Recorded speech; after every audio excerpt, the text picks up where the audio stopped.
Okay, you're live. All right. Shabbat shalom, family. Shabbat shalom. Shabbat shalom.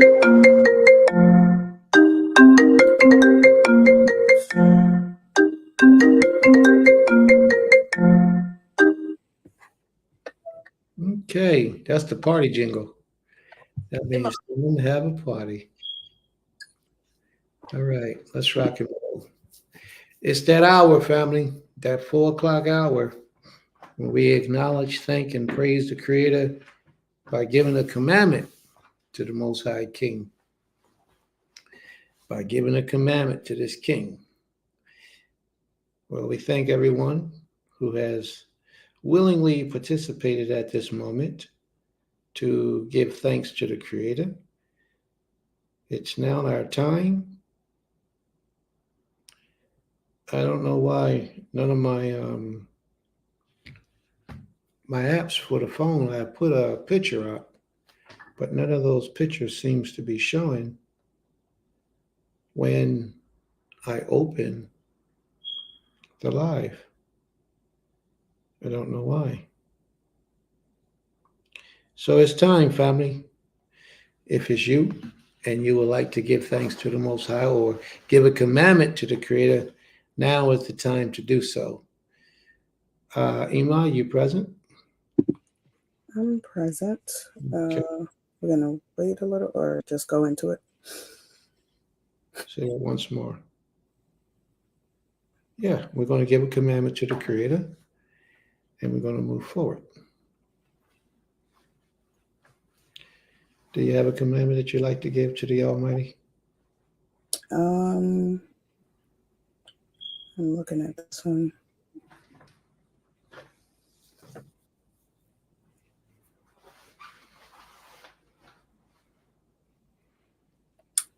This one is a law. It says the first. Well, I read it from. It's Deuteronomy chapter 18, verse 3 and 4, and it reads, "And this shall be the priest's due from the people, from them that offer a sacrifice, whether it be of ox or sheep. And they shall give unto the priest the shoulder, and the 2 cheeks, and the maw, the first fruit also of thy corn, of thy wine, and of thine oil, and the first fruit, and the first of the fleece of thy sheep shalt thou give him." So, of course, that is the law for the Levite, or what? Let me put my camera on slightly. That's a law for what is for a priest, and what we are to give a priest for the Most High. That's their portion, and they go before us in so many ways before the Most High. And so we give them an offering as in what is their heritage in so many ways. And we give them the best as if we would give the Creator the best. Okay, very good. Very good. How did that law apply today? Well, we don't have priests. And so I know for us here in Beulah Land, one thing we've established is like in our garden, when we harvest our fruits, especially the first fruits of each plot that we, like if we have a bed of zucchini, then we take the best of that first fruit, whether it be 1 or 2, and we have an area in our garden that we give to the Creator for blessing our garden, blessing our produce to be fruitful. But we do that with everything that we put in the ground to seed, the first fruit of it, the best of it. I won't say the first of it, but the best of it we give back to the Most High as a offering of thanks, not a what do you call it? Not a it's not a law. It's not us setting up an altar or anything for him, but we do it as a offering of thank you and gratitude for him blessing our hands and our works. All right. May the Most High be praised. Torah. Yeah. Now, listen, family, if you're in the audience If you have a commandment, please, I can send you the link where you can come on the platform and speak and give your commandment, or you can type your commandment in a list on the side, and then we're presented on the platform, and we can read it. May the Most High be praised. Hold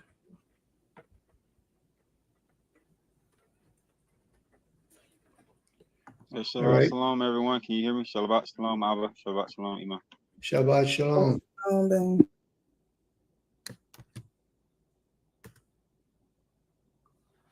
Okay, you have the floor.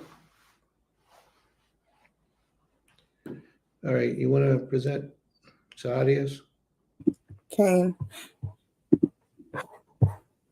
a quote Saadia law is can be found in Micah, chapter 4, verse 6. In that day, saith the Creator, I will assemble her that he halteth, and I will gather her that is driven away, and her that I have afflicted. Her interpretation, oftentimes we recite how the oppressed shall go free. The above shows that we will also be challenged and tested. To halt means to stop. Could even be in reference to sin. Gather those.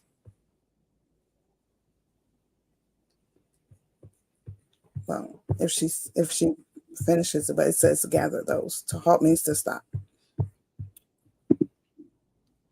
Okay. Oh. Okay. Gather those that have been driven away, ostracized by the pursuit of the Creator's law. Her that I afflicted, according to Psalms 119, verse 67. Before I was afflicted, I did err, but now I observe thy word. She has some more to continue. Saadia, Sister Saadia. See, you one of those ones with that commandment like that. You should have came on the screen and spoke your piece, and everybody would have been able to understand where you coming from, what you're saying, because that's a long one. Mm-hmm. And post people have questions for you. They won't be able to ask their questions. But why are you getting commandments out of the book of Micah? I don't know that, but I think it's a great verse. It's a great thing that was said. Okay. Chief, Shabbat Shalom again, Chief. I'm turned, Moray. You got me. I'm all ears. Okay. Hopefully we keep it that way. Keep teaching and educating, and we keep moving together in the righteousness, and we'll be all right. Okay. Saadia said, I heard that. Here she come. All right. Shabbat Shalom, family. Shabbat Shalom, sis. You, So, so basically, what I was saying was that there's different This goes back to what you was teaching on this morning about different stages of elevation. Like, the Princess, can you read Nika, can you read the commandment again, please? Okay. So, Micah 4, chapter 4, verse 6. In that day, saith the Creator, will I assemble her that halteth, and I will gather her that is driven away, and her that I have afflicted. Okay, Toda Rabbah. Yes. So, and that I will assemble her that halteth. I was saying that could refer to refraining from sin, stopping and like assessing your way, and going back unto the way of the Creator and the way in which the Creator teaches. I will gather her that is driven away. A lot of times, even when we turn away from our sin and we do that which is right, we could be ostracized from family and also society, not really having much in common with other people. And then also her that I have afflicted. So I was saying, according to Psalms 119:67, the Most High said, like, it was left on record that before I was afflicted, I did err. So a lot of times that positive correction comes from having the rod. Sometimes we do need those hard lessons in order to turn back into the Creator. And that's what I was saying. okay. Very well. Point understood, well taken. May the Most High be praised. Toda Rabbah. So are there any questions or comments to her commandment? Okay. The only thing I would say is this. Let me ask this question to you, sis. I understand that Micah is a book of the old covenant, as they say, but Micah is not a part of the law. I understand what you brought out, and it's a prophecy, and I accept it to be truth, but it's not a commandment of the Creator. It's a covenant that He made with us, it's a promise that He made, which is true. But the commandments of the Most High comes from the book of Genesis to the book of Deuteronomy. Anywhere up in there is where you find the commandments of the Creator. Genesis, Exodus, Leviticus, Numbers, or Deuteronomy. Normally, that's where you find the commandments. What you stated for us is a prophecy. And although it's not a commandment, it is a prophecy. And the way that you elaborated on it, you are perfectly right in every way in what you said. I totally agree with what you stated. But when you grab a commandment, the commandment's supposed to be in those two places. And I'm sure you can find a commandment that would justify that right there. Okay, thank you. Sorry. No need for the apology. You did a great job. I'm serious. You did a great job and you did a great explanation of it. May the Most High be praised. Toda Rabbah. And thank you for your cooperation and your contribution. May the Most High bring blessings upon blessings upon your life. May the Most High be praised. Toda Rabbah. Bye. All right. Is there another commandment? Is there any other commandments? Family, this is the time now where you will post your commandments in the room, and then we'll relay all those commandments.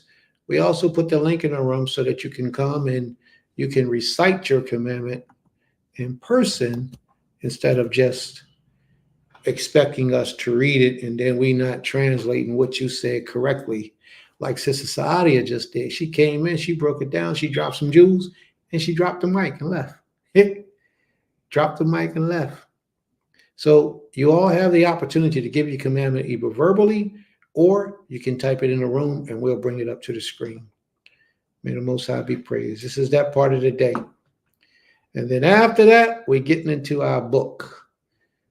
We're going to finish up in the book of Esther today. I believe we left off in the 6th chapter. The name of that lesson is Recognizing When the Most High is Using You. And this is part 3.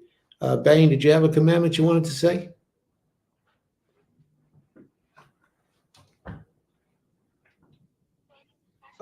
Ken, yes, sir. Can y'all hear me pretty well? Yes, we can I'm hear in you. between two commandments right now. I'm in You in between between two of two? them. Well, you can always give. Yeah. We ain't gonna hold you to one. You can always give 2 if you want. Okay. All right. So yeah, my first one is coming from Vaika Waika, Leviticus 19 and 18. It says, "Thou shalt not avenge nor bear any grudge against the children of thy people, but thou shalt love thy neighbor as thyself, for I am the Most High, the Creator." Mm, What that what that law means, in my understanding, is that, like I said, we are not to, you know, in order for us to show the true love of the Creator to each other, we have to be able to operate in the spirit of forgiveness to a certain extent. We have to be able to, not hold things against each other, and be able to always try and, reconcile if we are able to. But it also does not mean that whatever a person does to you that they get away with. So I want to clarify that as well, because I know sometimes if we read the scripture, it can almost seem sometimes as if that scripture means that a person can do anything to you and then nothing happens to them. You just gotta let it go, and that's not the case. But it's more so when he says, "Thou shalt not avenge nor bear a grudge against the children of thy people, but you shall love your neighbor as thyself." The Creator is always going to give a person. He's going to always recompense a person what is due to them. You know what I mean? So whatever crime or whatever law a person breaks against you, the Most High is going to Zion. Stop. The Most High is going to He's going to take the vengeance for you. You know what I mean? He's going to always do he's going to repay that person. He's going to repay that person. So I'm saying all that to say Like I said, thou shalt not avenge nor bear grudge against the children of thy people, but thou shalt love thy neighbor as thyself, for he is the Most High. So we should always try to operate in the spirit of forgiveness if it is possible. So that's my first law, if that makes sense. All right. Okay. May the Most High be praised. Second law. My second law is Deuteronomy 24, and I would like to start at verse 10. Like to start at verse 10, and you let me know if I'm correct on this. It says, when you lend a brother a loan and do, it says, when you lend a brother a loan, do not go into his house to get his pledge. Stand outside and let the man to whom you lend bring the pledge out to you. And if the man is poor, do not sleep with his pledge. By all means, return to the pledge. By all means, return the pledge to him at sundown, and he shall sleep in his own garment, and shall bless you, and it shall be righteousness to you before the Most High your Elohim. Um, Let me keep going. Verse 14 says, "Do not oppress a hired servant who is poor and needy of your brothers or of the strangers who is in your land within your gates. Give him his wages on the same day, and do not let the sun go down on it, for he is poor and lifts up his being to it, so that he does not cry out against you to the Most High, and it shall be seen in you."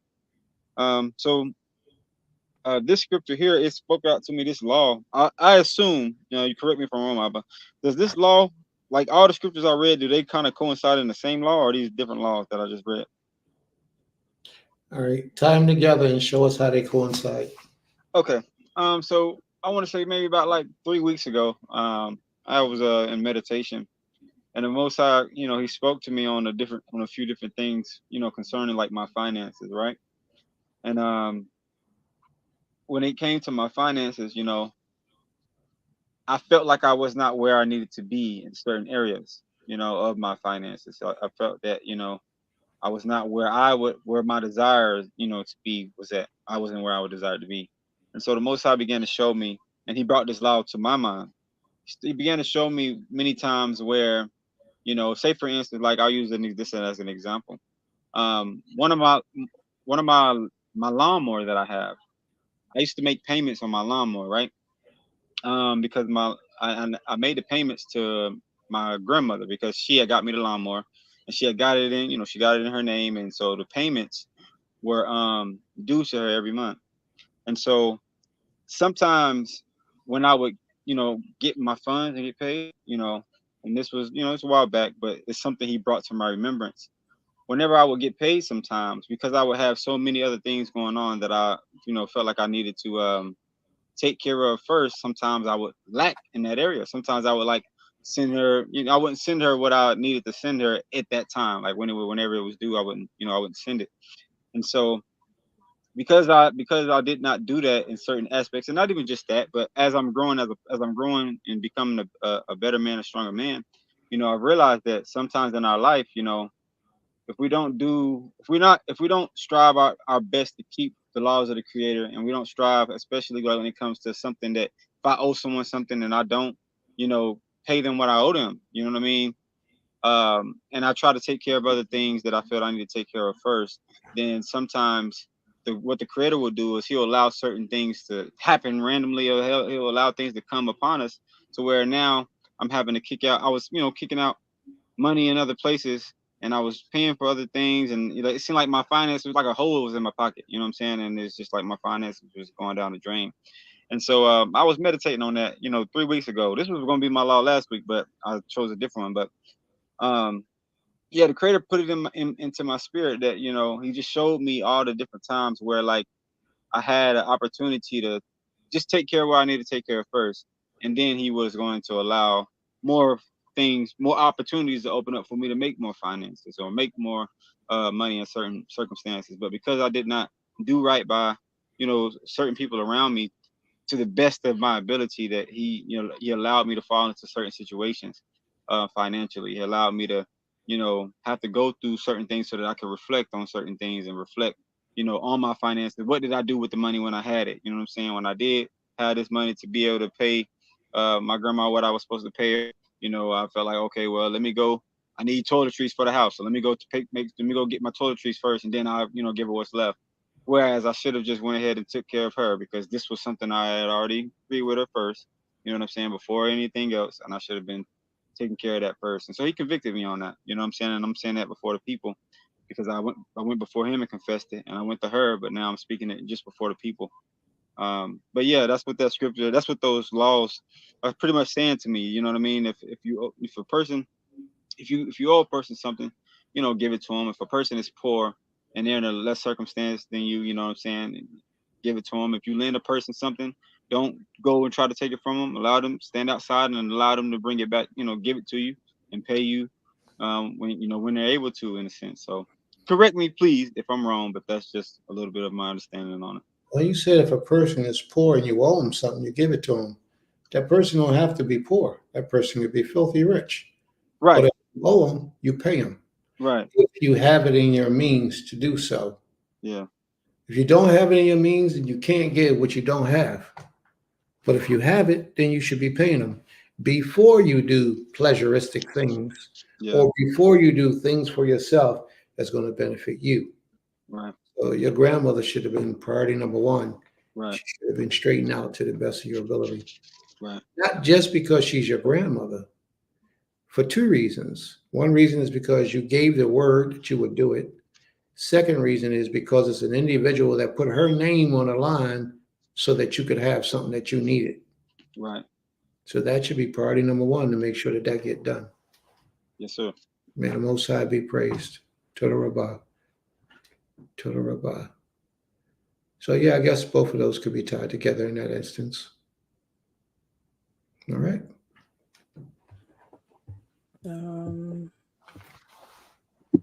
Right. Before you read that, Sister Saadia, would you like to come back and present your commandment again?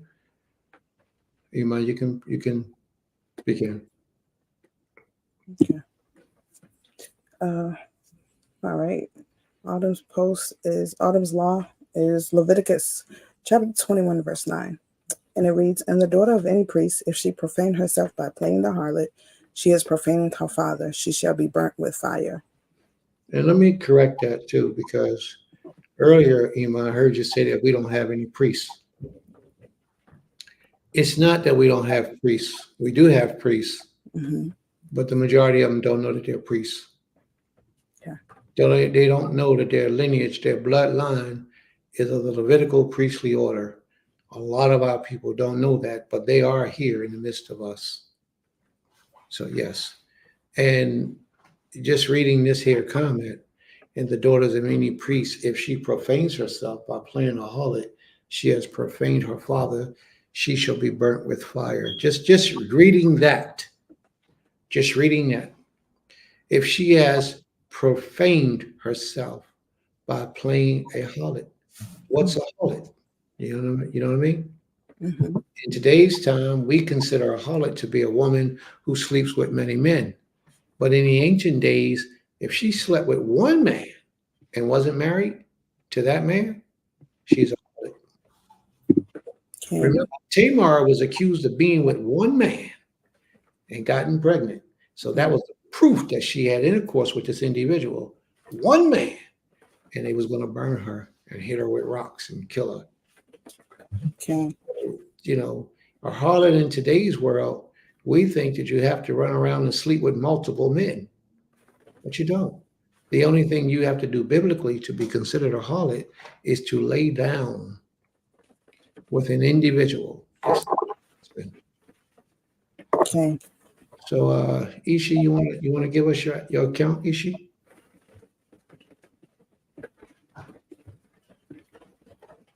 She gave her explanation, Emma. Mm-hmm. Says the daughters of priests had the harshest punishments of being burnt alive if caught being a harlot because their fathers were priests, are the closest to the Creator. So it's like they are profaning the Most High directly. But even as daughters without priests as fathers, still had a harsh punishment of being stoned, I believe, if caught being a harlot. It really shows how high in value the Creator holds women's purity. Absolutely. Absolutely. But the issue is not how hold the most high holds a woman's purity. The issue is how high the woman herself holds her purity. See, the most high ain't gonna make the mistake or do something intentional to defame himself. But the female who's out here being promiscuous with men. I was just watching a video today where the lady was talking about how most people can't stop it being sexually active, and she's talking about females. How most females can't stop being sexually active with men or males, basically. They can't stop it no matter how hard they try. And it's basically because they don't try hard enough. They don't give over to the spirit of righteousness, they give over to the spirit of whoredom. And once you give over to the spirit of whoredom, it got you. And it causes you to feel within your mind that things are acceptable. That's really not acceptable. That only later you'll have to go back to the Almighty and ask for forgiveness because of something that you've done, something that you didn't have to do. All right? May the Most High be praised. Torah Rabbah for those commandments.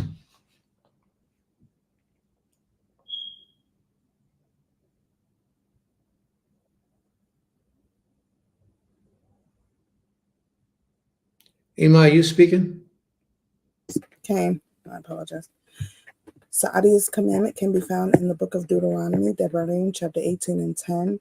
There shall not be found among you anyone that maketh his son or his daughter to pass through the fire, one that useth divination, a soothsayer, or an enchanter, or a sorcerer.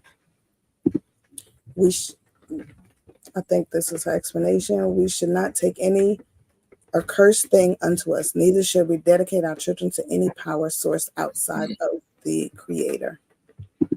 Okay, very good commandment. We should not take any accursed thing unto us. I didn't see that in that commandment. Could you put a commandment back up, please? Although I agree with it. I just wanted to see if that was in there.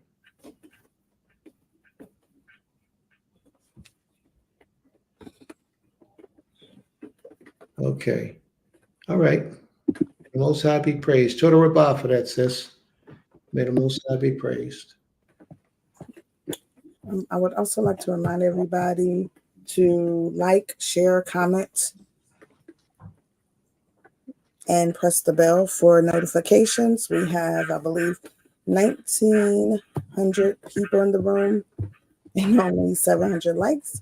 So please like, share, comment, and press the bell. And subscribe. May the Most High be praised. Torah Rabbah. Ima, can you clean your screen at all? Turn your camera off, clean your screen.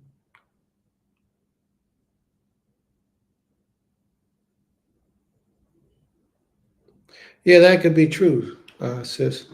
You're delayed between switching between the medias. That could be true, because I know there is a slight delay on these films.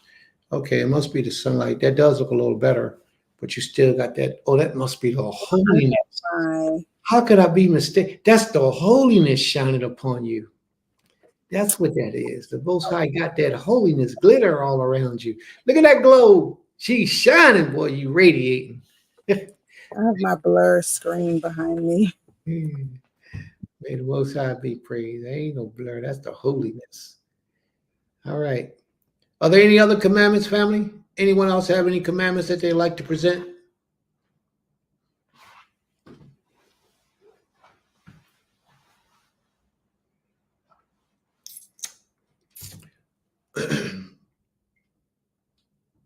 Shemot, Exodus 22, verse 6. Okay, give me 1 second to go to my Tanakh. That's Sister Anit. Yeah, I see it. Okay, now she here. She gonna do her own. Go ahead, sis. I'm talking about. She said, I got it. Shabbat shalom, Mishpachah. Shabbat Shalom. shalom. My commandment is going to be coming from Shemot, Exodus, chapter 22, verse 6. Osaka. chapter 22, verse 5. And it reads, if a man shall cause a field or a vineyard to be eaten, and shall put his beast, and shall feed in another man's field, of the best of his own field and of the best of his own vineyard shall he make restitution.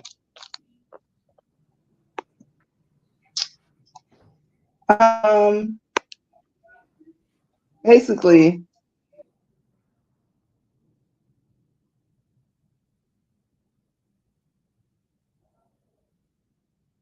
Are you speaking, sis? We can't hear you.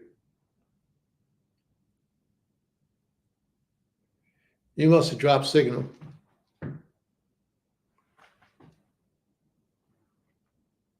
Sister Ornette? can you hear me? No, we couldn't hear you. Oh, wow.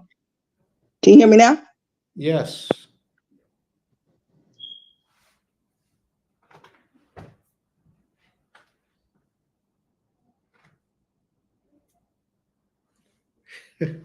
Well, we can't hear you again, sis. I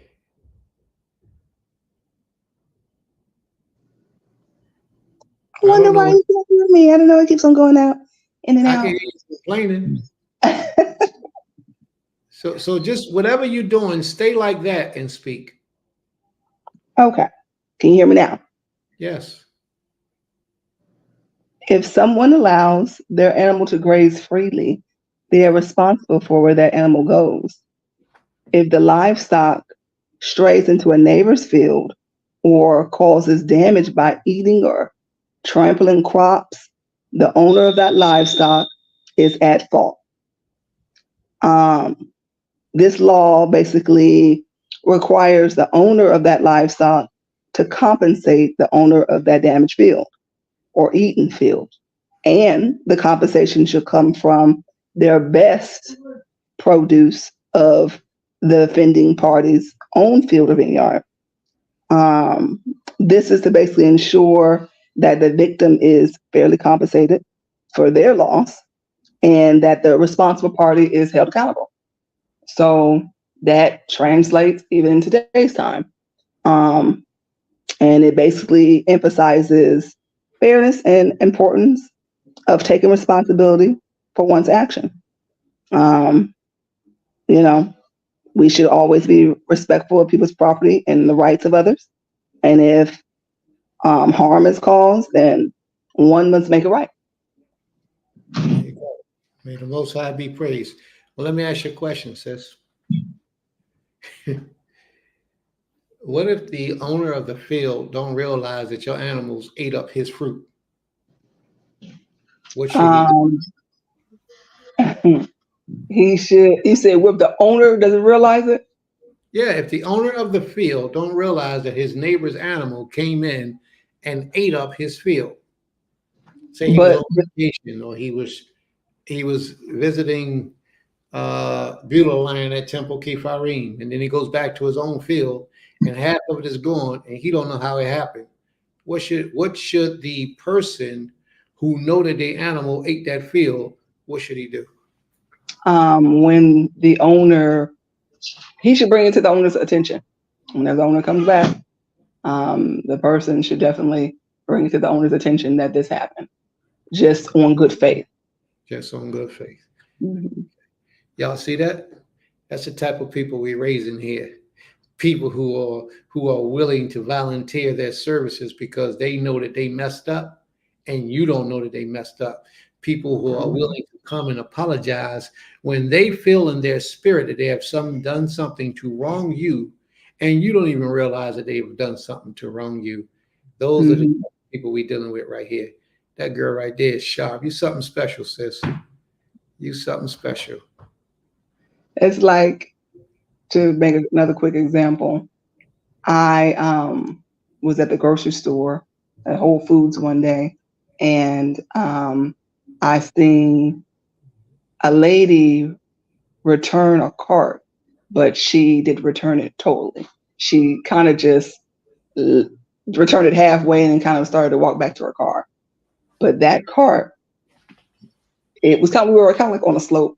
So that car rolled back, came out, and I mean, it was going top speed, and it just ran into the side of like a Fiat or something like that. And it Oh, yeah. damaged. They don't make no Fiats no more. It was like one of them type of cars, a small car. And it really damaged the side of the car. I'm sitting in my vehicle. I see it. The lady didn't see me sitting in the vehicle. And she actually went to her car. I thought she was going to drive off. She wrote a note, took a picture of something. Maybe it was her ID. I don't know. Or took a picture of the note. I'm not sure. And came and stuck that note in that person's windshield. And I was like, wow, that's, you don't see people do that no more. Anybody would just drove off like, oh, well, but that was, gave me hope for humanity. Yeah, it It was gives you nice hope. to see. It gives us all hope. I thought you were going to say you snitching. I'm on my business. I thought you was going to say you took down her license plate, put No, it on the car, and said, this is who messed your car up. no, mind my business. It pays me, but I like your story better. I like your story better. She took accountability. Was she black or white? she was a white lady. That's probably why.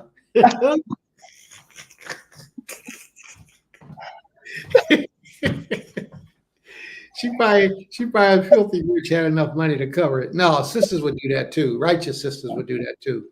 A righteous sister or a righteous brother, if they did something like that, because see, I can see myself doing something like that just because I'm an honorable person.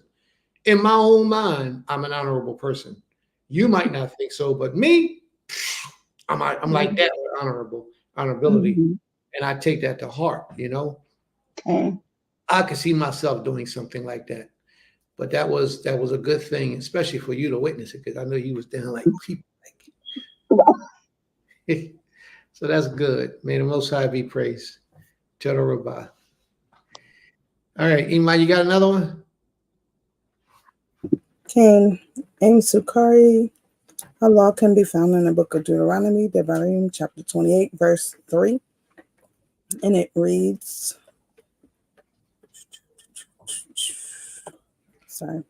Bless you, Shalt thou be in the city, and blessed shalt thou be in the field. And her explanation, spiritual law guides to improve our spiritual purpose while on earth. Absolutely. And if that spiritual law guide provides us improvement, our physical lives will be improved indeed. The problem with a lot of that is that we don't allow that spiritual guide, that spiritual law to come into our essence and consume us. We put up a resistance with what we like to do and what we should be doing. We put a difference between the two. If we more so lean to what we should be doing as opposed to what we want to do or what we like to do, our lives would be a whole lot better. You see, they say something like, most problems that you have in your life could have been prevented if you would have handled them correctly the first time around. But what we do a lot of time as people and as individuals, we ignore, as opposed to dealing with that issue when it rose its ugly head. And that's one of the things that we have to learn to deal with. May the Most High be praised.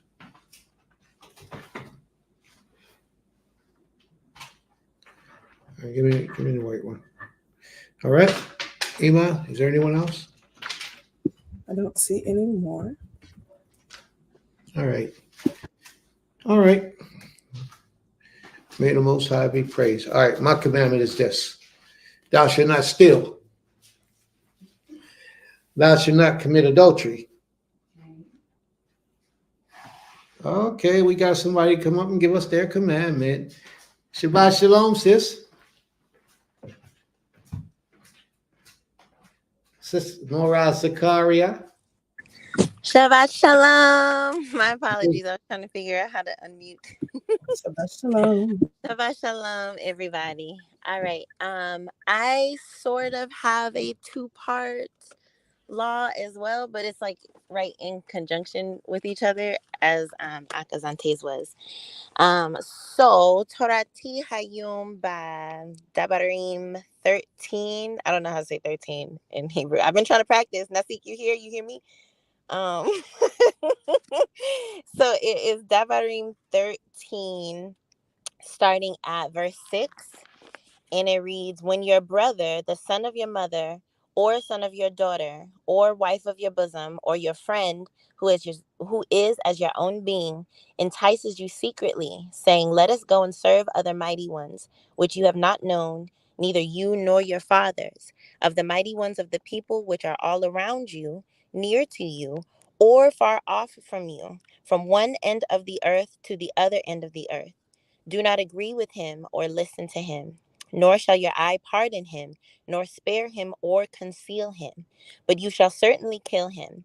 Your hand is first against him to put him to death, and afterward the hand of all the people. And you shall stone him with stones until he dies, because he sought to entice you away from Yahweh your Aluah, who brought you out of the land of Mitzrayim from the house of bondage. So that was the first part of my law, and I found it interesting because it didn't really leave any stone unturned per se. So it was talking about, your brother. If anybody, it goes into detail, like your brother, the son of your mother, the son of your daughter, or the wife of your bosom, or your friend, anybody who is likened unto you, your neighbor. If anybody who is supposed to be practicing the law of the Father comes to you secretly and says these things, you are to cut off that wickedness immediately. And not only are you to not cover it up or have a conversation or try to, I guess, persuade them or otherwise, you are to immediately call them out. And not only call them out, that person who is telling you these things, you are supposed to be the first one to put your hand to partake in their death. Um, it's not up to the other people to throw the first stone. It is you who bore witness to their wickedness and to their abomination, who is to cast the first stone in order to lead them unto death, to purge out the wickedness that could spread from this type of deception. Anybody that's trying to lead anybody away from the Most High in our communities, in our lands, in any way, shape, and form, they are to be eliminated and eradicated. And this is so that we can keep the purity and the pure righteousness of the Father's command within our communities, within our gates, and within our children, because we know that things like this can easily spread. I thought it was also interesting from one end of the earth to the other end of the earth, because things like that have a tendency to spread by word of mouth, and people have a tendency to partake and participate in acts of other false mighty ones without even knowing or acknowledging where the source is that it came from. So the Father is essentially saying, anything that is not of me, I don't care where it came from one end of the earth to the other, if it is not my law, if it's not my word, it is not to be practiced, it is not to be accepted, and it needs to be eradicated immediately. So that's the first part of my law. Very, very good. Very good. All the Can you things that imagine having to write all that down? right. Yeah, that's why I just had to hop on, because Yeah, there is not a way. the Most High be praised. Very good. All All right. praises. Um, all right, and then my second part just basically skips just one verse and then goes on to verse 12, Devarim 13, verse 12. When you hear someone in one of your cities, which Yahweh your Eloah gives you to dwell in, saying, some men of Belial have gone out of your midst and led the inhabitants of their city astray, saying, let us go and serve other mighty ones whom you have not known.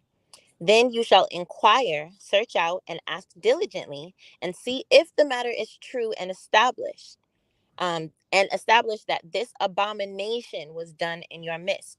You shall certainly strike the inhabitants of that city with the edge of the sword, putting it under the band, and all that is in it and its livestock with the edge of the sword. And gather all its plunder into the middle of the street, and completely burn it with fire in the city and all its plunder before Yahweh your Aluah, and it shall be a heap forever, never to be built again. So that one goes in conjunction with, of course, what I just read in 13 and 6. But I thought that this one was a little more, I don't want to say more profound, but it goes into the matter a little bit deeper as far as what can happen, or why the Most High is telling us that all of these things need to be done. Because not only does he call it an abomination in verse 14, leading the people astray, worshiping other false mighty ones, this is an abomination unto him. This is not just uncleanliness. This is not just a transgression. This is an abomination. And with that being said, everything and everybody is to be stricken by the edge of the sword and put under the ban, even the livestock. And we were talking about this earlier in the first class, how every woman that has known a man also had to be put to death because of the imprintation. But even with this, the livestock even had to be put to death with the edge of the sword. One, because a lot of these nations that were practicing sort of these uh, extreme perversions would also have relations with the animals, unfortunately. But also because a lot of those animals were dedicated to those false mighty ones, along with, as it goes on in verse 16, gather its plunder in the middle of the street and completely burned with fire the city and all its plunder. So we weren't even able to keep any of the gold, the silver, any of the treasures of those specific ones, because they had been dedicated to these false mighty ones. A lot of the times we don't understand that spells or trances or whatever type of witchcrafts, or spirits, even spirits of the Nephilim, have been implanted into these objects and into these altars that they use to build the altars to their false mighty ones. And so in this instance, especially with something like this, we were instructed to just burn it all. We were not allowed to keep any of it. We were not allowed to touch any of it. We were not allowed to eat or partake of the livestock. And it just also reminded me of, sorry, I know this is really long. It reminded me of King Shaul, or King Saul, and how he did not place certain things under the ban, and he paid a grave price for it, because then certain types of wickedness were allowed to be crept in to Yasharal, and essentially corrupted a whole lot of stuff. So yes, that is my law. Thank you. Zehu. Wow. I don't think I need to say anything after that. She just dropped a jewel on so many different topics. But those two laws went together. The first law you gave, the first commandment you gave, was talking about the types of people that could cause you to go astray. The second law that you gave, it talked about a whole nation of people that caused you to go astray, but the punishment in detail to be enacted upon them. That was deep, man. That was a lot right there. May the Most High be praised. May the Most High be praised. Anybody got any questions? Anybody have any questions for her while she's here? That was deep, sis. And I like the way that you took your time. You don't never have to rush. No one. You never have to rush. This is what we're here for. Even if we don't get into the lesson and the commandments become our lesson, then that's what it is. So we're not in no rush to get to the book, to speak the book. We can do all that. We let the Spirit of the Almighty guide our classes. So even if this commandment portion turned into a great discussion and lasted for the 2, 3, 4 hours that we're here, so be it. May the Most High be praised. All right. Anyone have any questions for her? Any comments? Well, I have a question. I have a question for you, sis. How do you see, and I need you to get into details if you can, how do you see people violating that law today? I actually was going to say that as well, because it reminded me. Okay, so as I said before, a lot of the customs and things that we may practice come from other nations and come from the worship of these false mighty ones. But it reminded me of when we all first met, the first time we gathered together and we were discussing the school and everything. And the first restaurant that we actually went to, when you came in, Prince, because Prince and Zeke were the last ones to arrive because he was picking her up from the airport.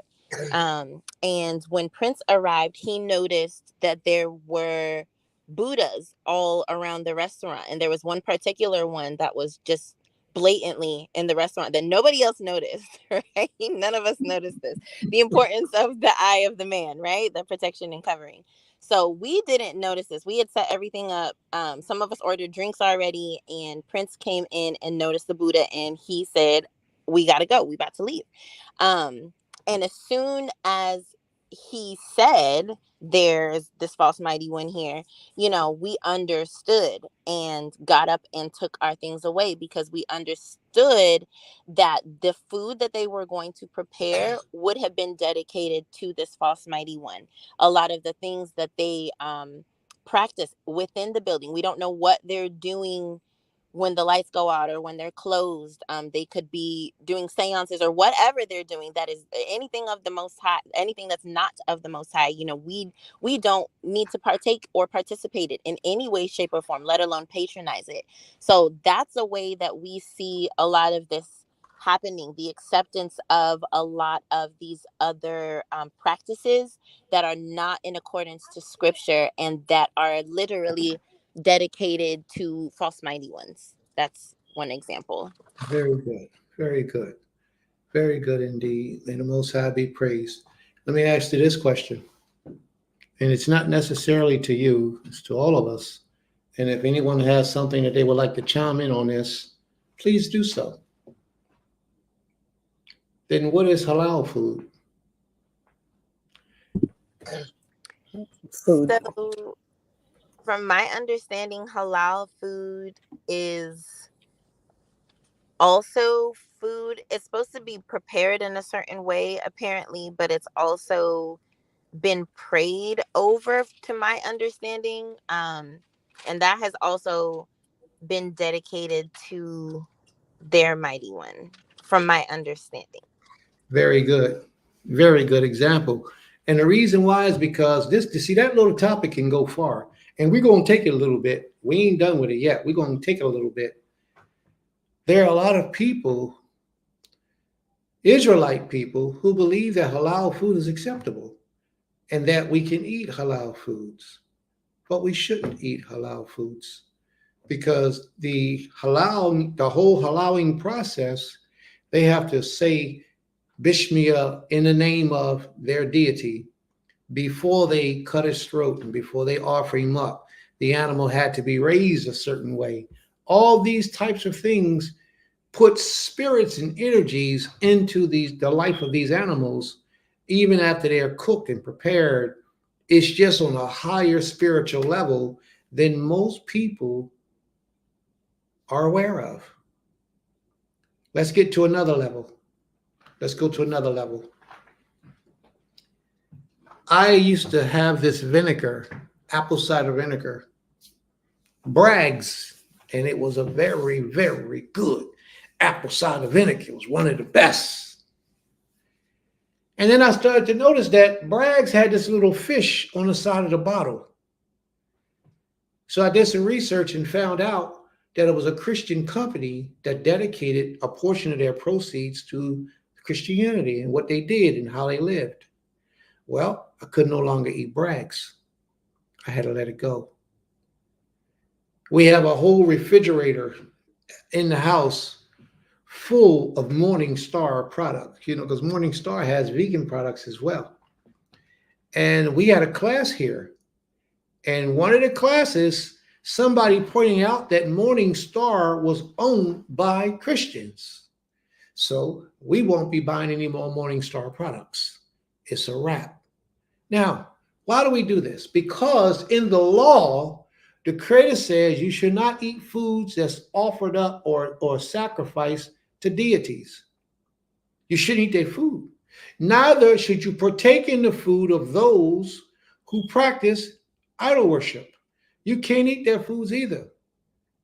You're not supposed to eat their food, and you're not supposed to eat that food. Those foods are considered to be defiled. So let's back up. If there are many of us who have people in their family that are absolute into idolatry, absolute, and they invite you to their home to eat, you shouldn't partake of their food. I can't go into my own mother's house and eat because my mother practices idolatry. And she's serious. I'm not talking nobody about somebody off the street that's just, yeah, I'm here, I'm there, whatever. I'm talking about people who really devote their ways into this way of idolatry. We can't eat their food. We have to be careful that we fall in alignment with the Most High's will. See, this is what I was speaking about earlier, how a lot of people, oh, Prince, you too far overboard. You bringing all that stuff up, and don't nobody got to do all that. The law is not supposed to be depressing. This world that we live in is wicked, and wickedness is all around us. And they intentionally do things to hold us back from giving ourselves to the Creator. There was a study out where your pineal gland, certain foods you eat, block the receptors from your pineal gland from operating on its full potential.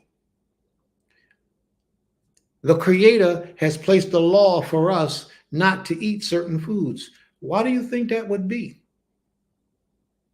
Because He wants us to be working on all cylinders, to worship, to praise, and to honor Him. To live our lives every day, we should be worshiping the Most High 7 days a week. Y'all do know that's what that says, right? Okay.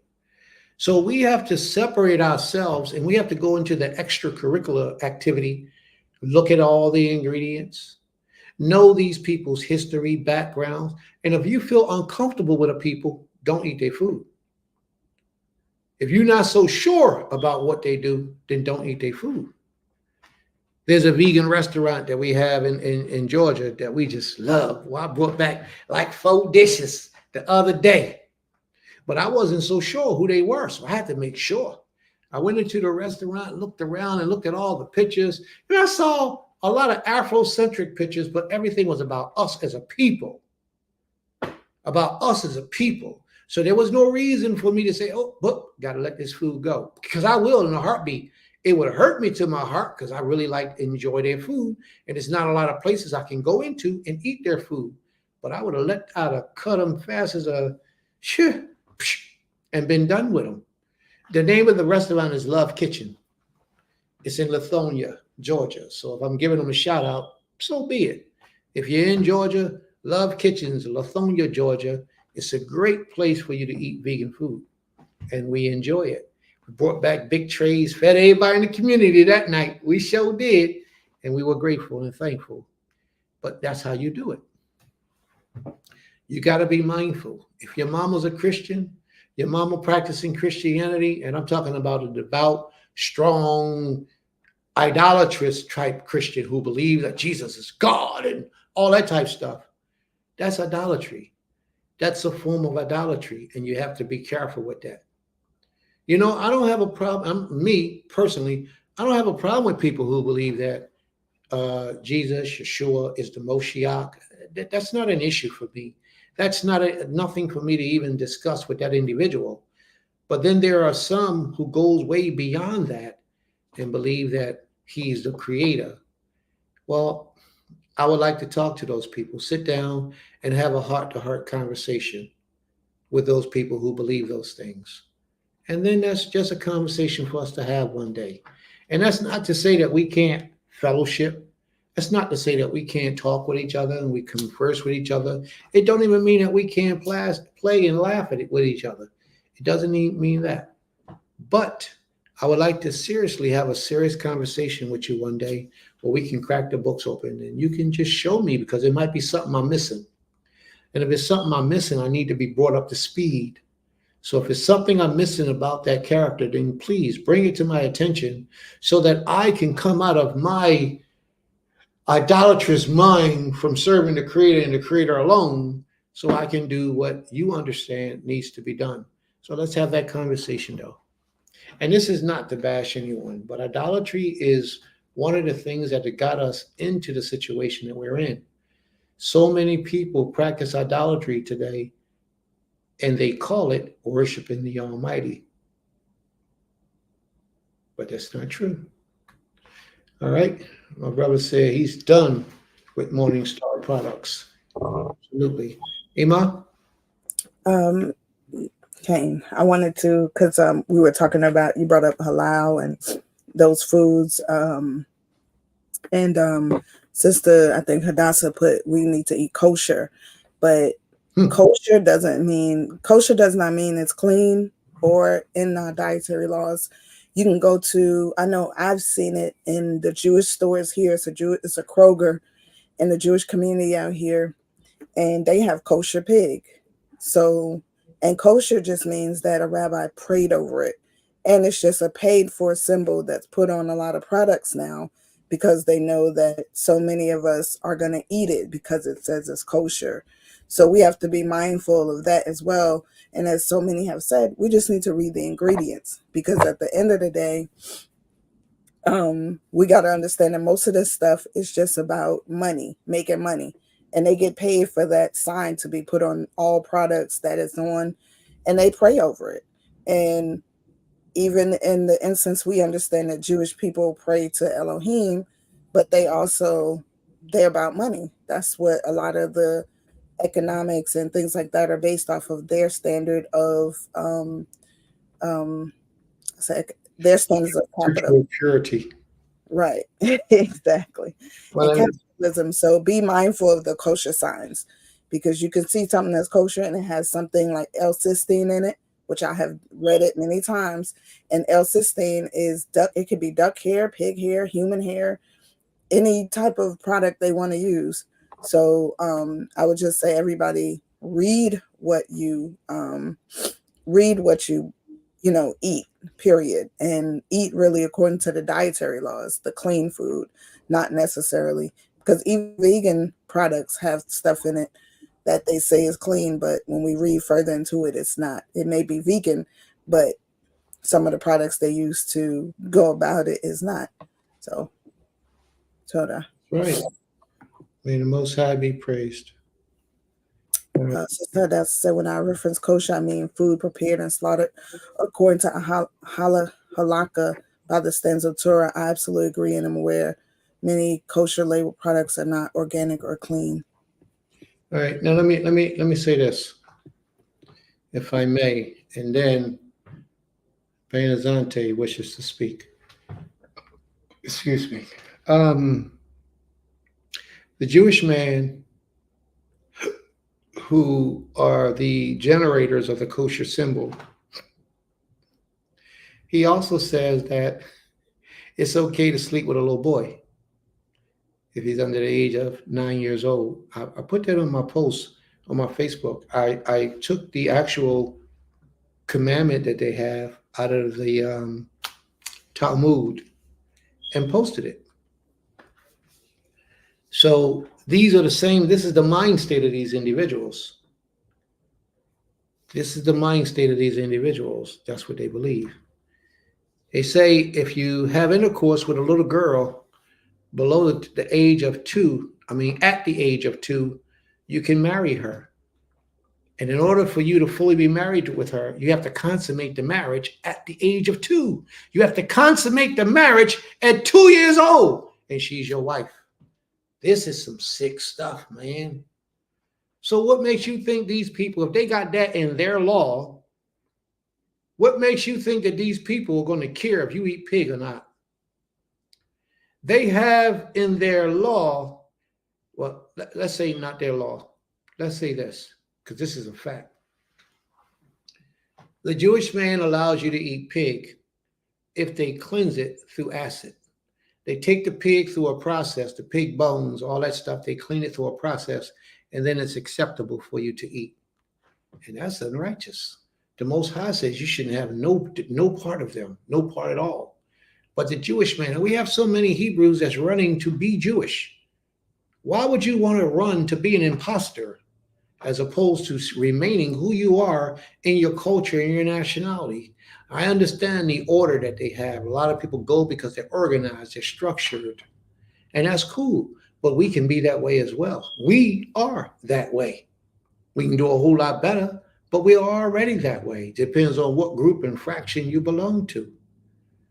So, I just wanted to mention those things. Bang, you wanted to speak?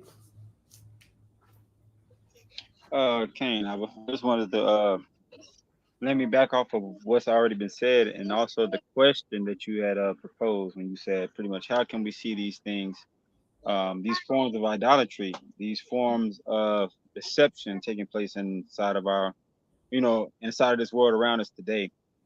And some people may think that what I'm about to say is kind of extreme, but I just think it's something just to think about and just to look at. First thing I was going to say is just even like our social medias, right? And for one, every form of social media that we have is ran by those that do not serve the creator. Every form of technology, that we use to such a high standard, these forms of technology are used or created by those that if you do your research enough, these people have nothing to do with the creator himself, the most high himself. And they actually have used these tools against us to separate us, to divide us. Of course, we're using them, what I'm saying, to our advantage. But these things, there's a lot of people that's on social media, right, that pose to be, people of the creator, pose to be keeping the laws of the most high. But you have to be careful because there's just so much new age spirituality that's going on now. There's just even inside of our movies, all of the movies that we look into, and then people may say it's extreme, but even just any and everything, we have to be careful of any and everything that we're putting into our spirit and essence. You know what I'm saying? Our food is very important. Um, our natural, regular food is very important, but our spiritual being and our spiritual essence and the things that we put into our spirit, our spirit man is also very, very, very important. And so, one thing that the creator, brought to me when it came to like our social medias, and not just our social medias, but our phones and how much time we spend, like, you know, the way I see things is that, idolatry, it goes deep, you know. And a lot of times when we look at idolatry from the surface, we're thinking about, bowing down to the false mighty ones, even like the example, like going into the store and then you see, a Buddha, or you see a image, or a graven image. But what about those graven images that we cannot see? And the only way we can see it is by the ideologies that are produced, right? And so before, even we had a conversation one time, well, not a real conversation, but you said this to me one time, Ab. You said back in biblical times, our people did not even have as much change of clothes that we have today, right? Our people did not, they was not changing their clothes or doing certain things every single day, to the point to where now, you know, for one, it's to my belief that, when you go back into the biblical times, the reason we didn't have so many different changes of clothes, of course, we could say, well, we couldn't afford it or different things of that nature. But a lot of our clothing we made. You know what I mean? Like the creator has given us an instruction on how to live for him as a whole. And so when we look at the ideologies of this world and how they have Zion, hold on. Go back with I'm on for a second. When we look at the ideologies that have been forced upon us by this world, we'll start to realize how deep into idolatry we really become. Because the creator says, hey, grow your food, make your clothing, everything he's told us to do is for our benefit, and it also shows him that we are serving and worshiping him. So every time that we get money, and every time, like the meeting we just had as a family here at Beulah, we have to start using the talents, the gifts, the skills the creator has given us so that we can properly serve him. But the longer we keep, like the Deuteronomy says, it's a curse. You're going to have to go to your oppressors for everything. The longer we have to keep going to them and depending on them for everything, as long as we're not, we not building our own houses, and we're not um growing our own foods, and we're not making our own clothing, all the clothes and everything that we buy these things from other nations that are not serving the creator. And a lot of times these things are overlooked. You know what I mean? Even when it comes down to um, even when it comes down to this. And I was talking about the clothing because, like I said beforehand, the creator did not want us focusing on the body as a piece of fashion to a certain extent. Not to say that, we have people that was royal and, you had royal clothing and things of that nature. But what I'm saying is that the ideologies of this world has taken hold of our minds to where it has shaped our minds to where now, it has taken us away from we're not really separate in a lot of ways mentally. Like we haven't mentally separated from the rest of the world. That's why we're still dependent on the world to, build our houses. We're still dependent on the world to give us and tell us the things that we need in our everyday life, and we're not really dependent on the things the creator has told us. So I bring up the social media and the phones. 95% of us are on our phones or is on some type of technology for 75% of the day. And this is something that we talk about our foods and how the foods give us all of these different things that we don't need for our body, that destroys our body. But all of the technology that we have, even these phones we on right now, we're using right now, my phone I'm on, these headphones I got on, they're pushing out waves of radiation. They're pushing out rays of radiation that affect our bodies, that affect our minds, that affect our whole entire essence and beings you know on the earth. And so some people may think that what I'm saying is a little bit extreme, but when you really get down to it and you get down to really looking at how strategically they have come together and given us so many different forms of poison, this is why, like I said, we don't gather together as much as we should be gathering because we have phones, we have social media. We could just send a text and then to somebody across the world, which is a blessing in a way, but it also keeps us from that physical touch, that physical energy of us all coming together in one place, and all of that energy, being harnessed together, and being uplifted to the creator. You know what I mean? And so, I think that's one of the ways that it has slipped into our communities because, like I said, we don't really think as deep as, just putting the phone down for a day. If everybody just put the phone down, cut the TV off, put everything down for a day and just meditated on the spirit of the most high, how much that would change our dynamic with him. There's so many things that have become distractions, even though we're using them for the better good. They are still distractions when it comes to us really getting back to connecting to our source, connecting to our creator the way that we should be. You know what I mean? And like I said, our phones and all these things that was created, of course, a lot of it was created by black people. But what they're being used for now, it has become a distraction. A lot of these things have become a distraction. They play a part in the pollution of our environment, the pollution of our air. All of the technology we have around us, it pollutes our air. It does a lot of things to us. So the closer we get back to serving the creator and the closer we get back to that original state, there's a lot of things that we're going to have to slow down on and kind of let go of in certain aspects so that we can see the fullness of the creator, so that we can take our minds off the screen. And even like this, for example, there's so many of us that go to sleep at night and we listen to rain sounds and we play it on YouTube, or play different sounds of the forest, right? We play these sounds through a TV instead of listening to the natural sounds that's going on outside. Like it's a facade. So we've taken on a false identity, a false way of the creator, and we use these things and think that it's the same thing. I was guilty of that myself. Like I used to play rain sounds and different things. That's why I say that social media, it can also deceive you as well, because there's so much that's on the social media. You can look up anything, you can find anything, and it takes you away from actually going out amongst the nature to getting to know and just getting that, like how you say all the time, I would take your shoes off sometimes. Take your shoes off, go outside, walk, get grounded with the earth. And that's what I'm saying. These things, a lot of the things that we are partaking in our everyday life, it is taking us further away from the natural law of things, the natural divine law that the creator set in place. And that is one of the ways that it creeps in, because like I said, we can watch it online, we can feed our minds mentally and on our phones, but there's nothing like the creator. There's nothing like going out into the rain itself. There's nothing like going out to the trees and listening to the birds live in action. It's a different essence. It's a different feeling. So I'm not gonna go too deep into that.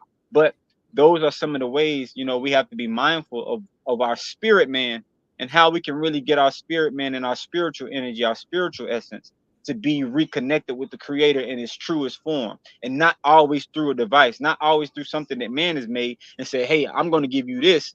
You don't need the creator's raw. It's like raw. It's like the example would be like raw foods, and then we got the processed foods. You know what I'm saying? So everything we do through our technology and all this is the processed version of the creator himself.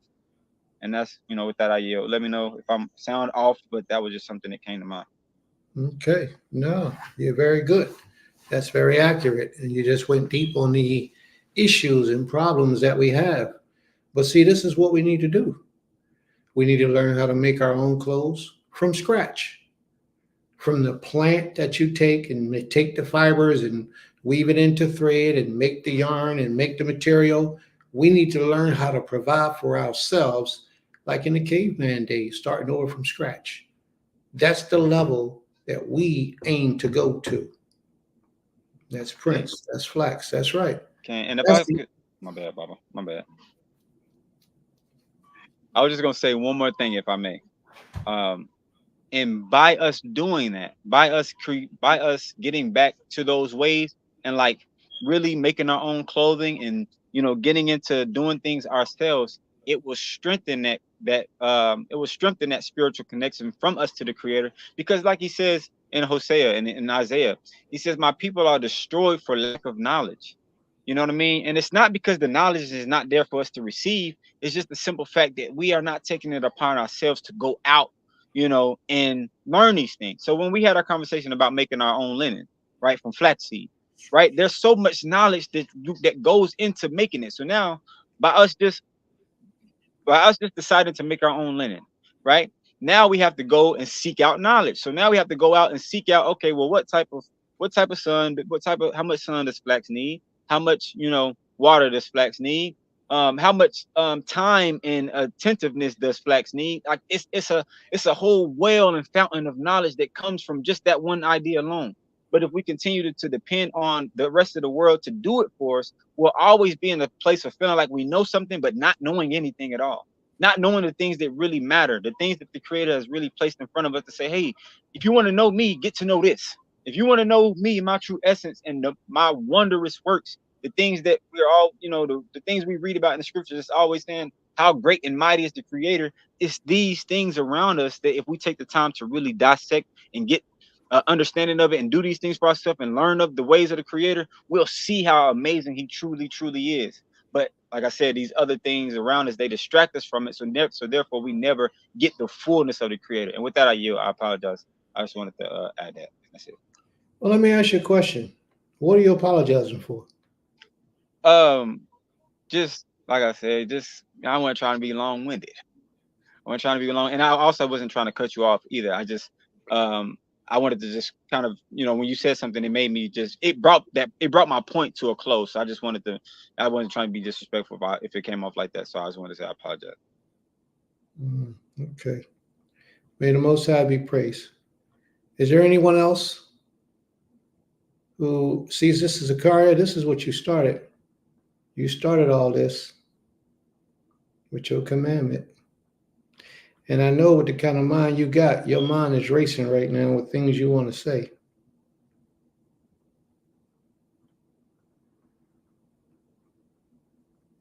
Any comments, family? Are there any comments? Ima, are you present? Okay, I'm present. Would you like to share some of the comments? The laws or comments about this particular? The comments first and then the law.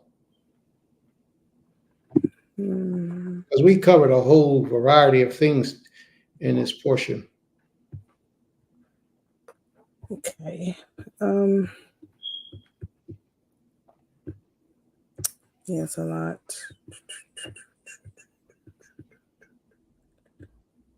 Well, we got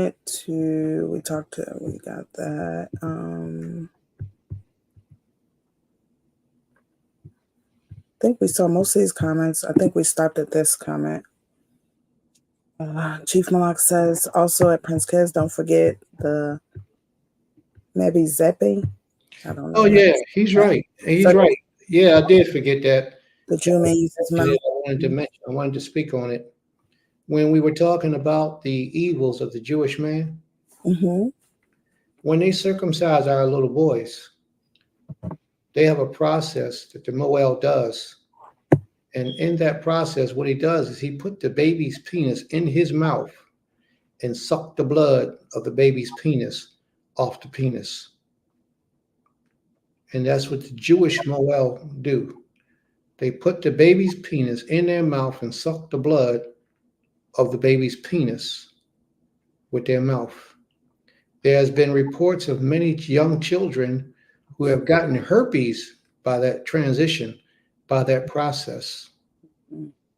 Yeah, and he's absolutely correct. Another evil practice by these people who give us the kosher symbol. May the Most High be praised. Any more comments, Ema? Um, yes, I think when Ben Azante Tariq was speaking, Ina Titi said that's why I don't listen to chanting things on scary movies. And we kind of all went back and forth with that, like exactly. Sister Renee said, not even holding space to allow those images to be in your being when viewed. And Iman Titi said, Cain, we don't know if that's a way to infiltrate us spiritually. Then I said, they use so many ways to bring that energy into our lives by any means necessary. Their goal is to impose and inflict wickedness upon all people. And Iman Titi said, Cain, I agree. I used to go a whole day without music and TV, just communing with the Father. And that's good that you do that. Something that we all need to do. Take a lot of time and dedicate that time, quality time, to the Creator. All right. Did you have any other commandments or some more comments? There's more comments. Bram said, where are the beards? He doesn't see men with beards no more. And Kitar says the distractions are indeed intentional, fits in with the adversary's plans to separate us from our true selves and from our Creator. Absolutely.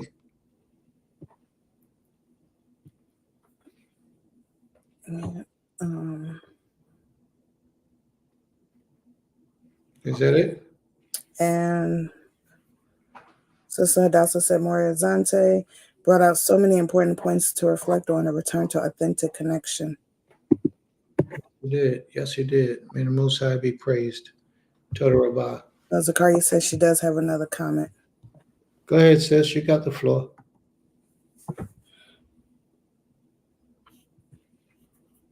And listen, all y'all got to do is wait for the space to open up. Take the floor. That's all you got to do. Just take the floor.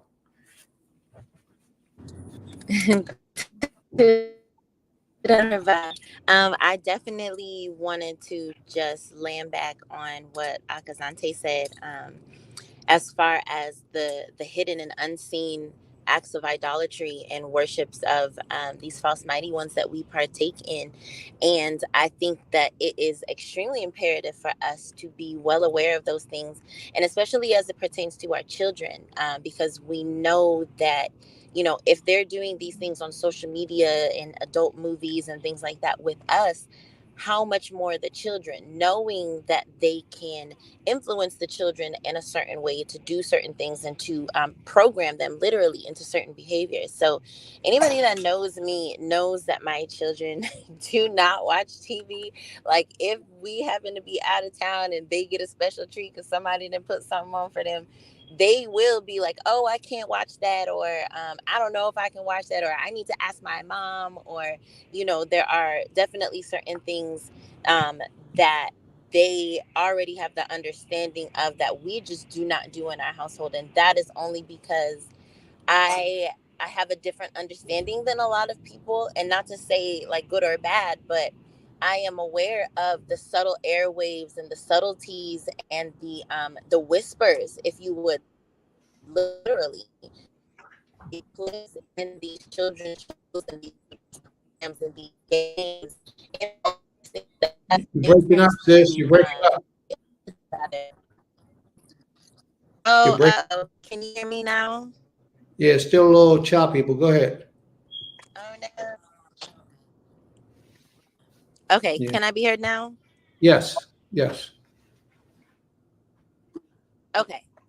All right. I was just saying the ability to influence these children deep within their subconscious is very real, and not only the children, like you said, with us. I always get really nervous hearing certain things on. I don't want to say nervous, but just hyper aware of hearing certain things on YouTube or anywhere really of these high vibrations and these high frequencies that are blasted all throughout the airwaves.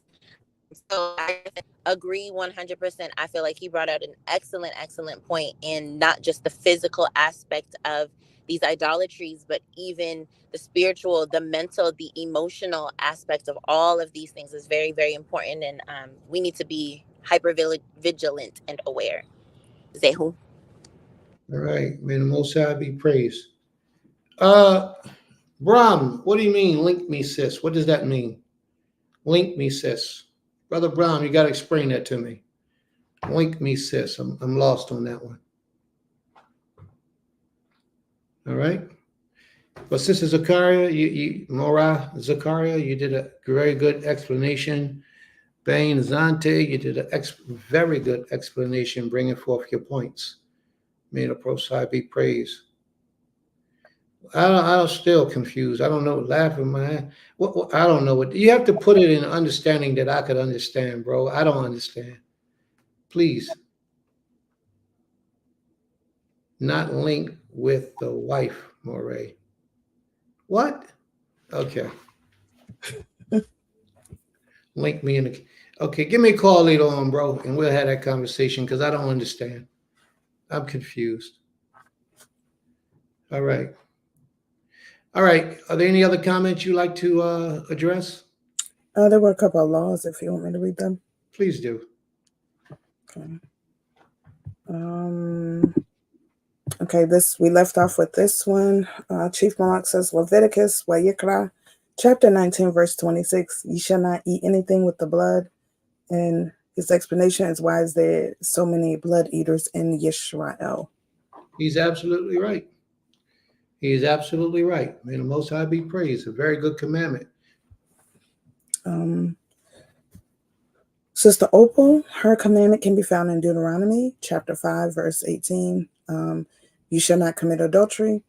And her explanations, if you're married or even not married, she should not going around and sleeping with different persons. That's adultery. That's what she says. All right. Very good, Sister Opal. Zanta, Zanta. May the Most High be praised. I believe that was it for the laws. Oh, he's saying that Abraham wants the link so he could be heard. You read that? Okay. All you had to do was scroll up. It's there. I put it like 4 times in the link. But it's okay. I just put it again for you, bro. Go ahead. Hit your link and come on in. Let's see what your commandment is. I bet it's a good one. His commandment. No. You asked for the link, bro. You got the link. Come on in. Come on in. Speak it. Give it to us. He gonna try to take the easy way out. No, bro. You asked for the link. You got the link. Present your commandment. Come on, pop in and tell us what you need to tell us.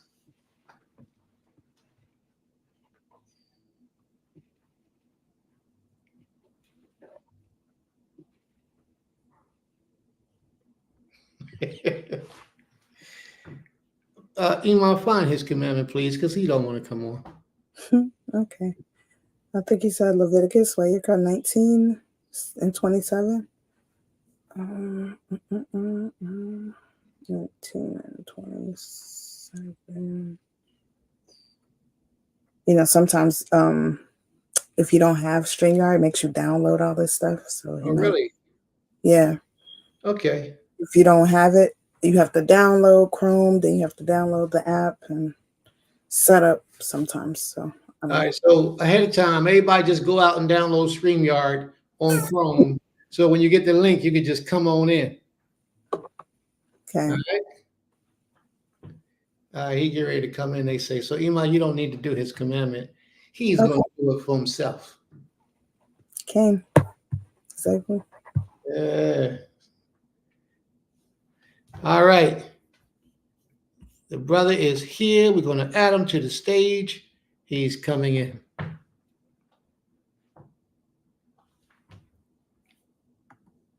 I'll wait till his link fully comes in. All right. Okay, here we go. Let's rock. Go ahead, bro. You got it, bro. What's your commandment? First, Shabbat Shalom. Can you hear us? Looks like he might be frozen. Frozen. Mm-hmm. There you go. Shabbat Shalom. Brown, can you hear us? Hmm. Can you hear us?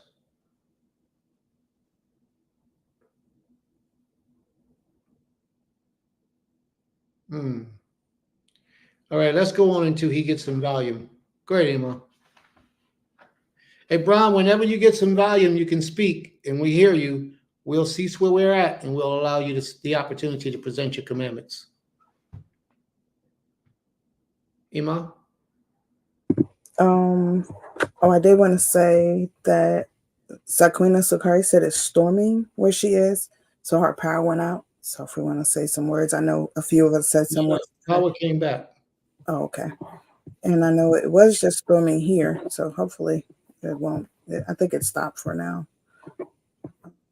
But there's no more there's no more comments in there. You want me to read something? All right. No, we're gonna let brother. Okay, I think he grabbed another stage. I think I got him. You can hear me? Yes, yes. You can hear me. You can hear me. Shalom, shalom, Shabbat shalom, yo. Shabbat Shalom. Shabbat shalom. Good to see you more, right? Hi, hi.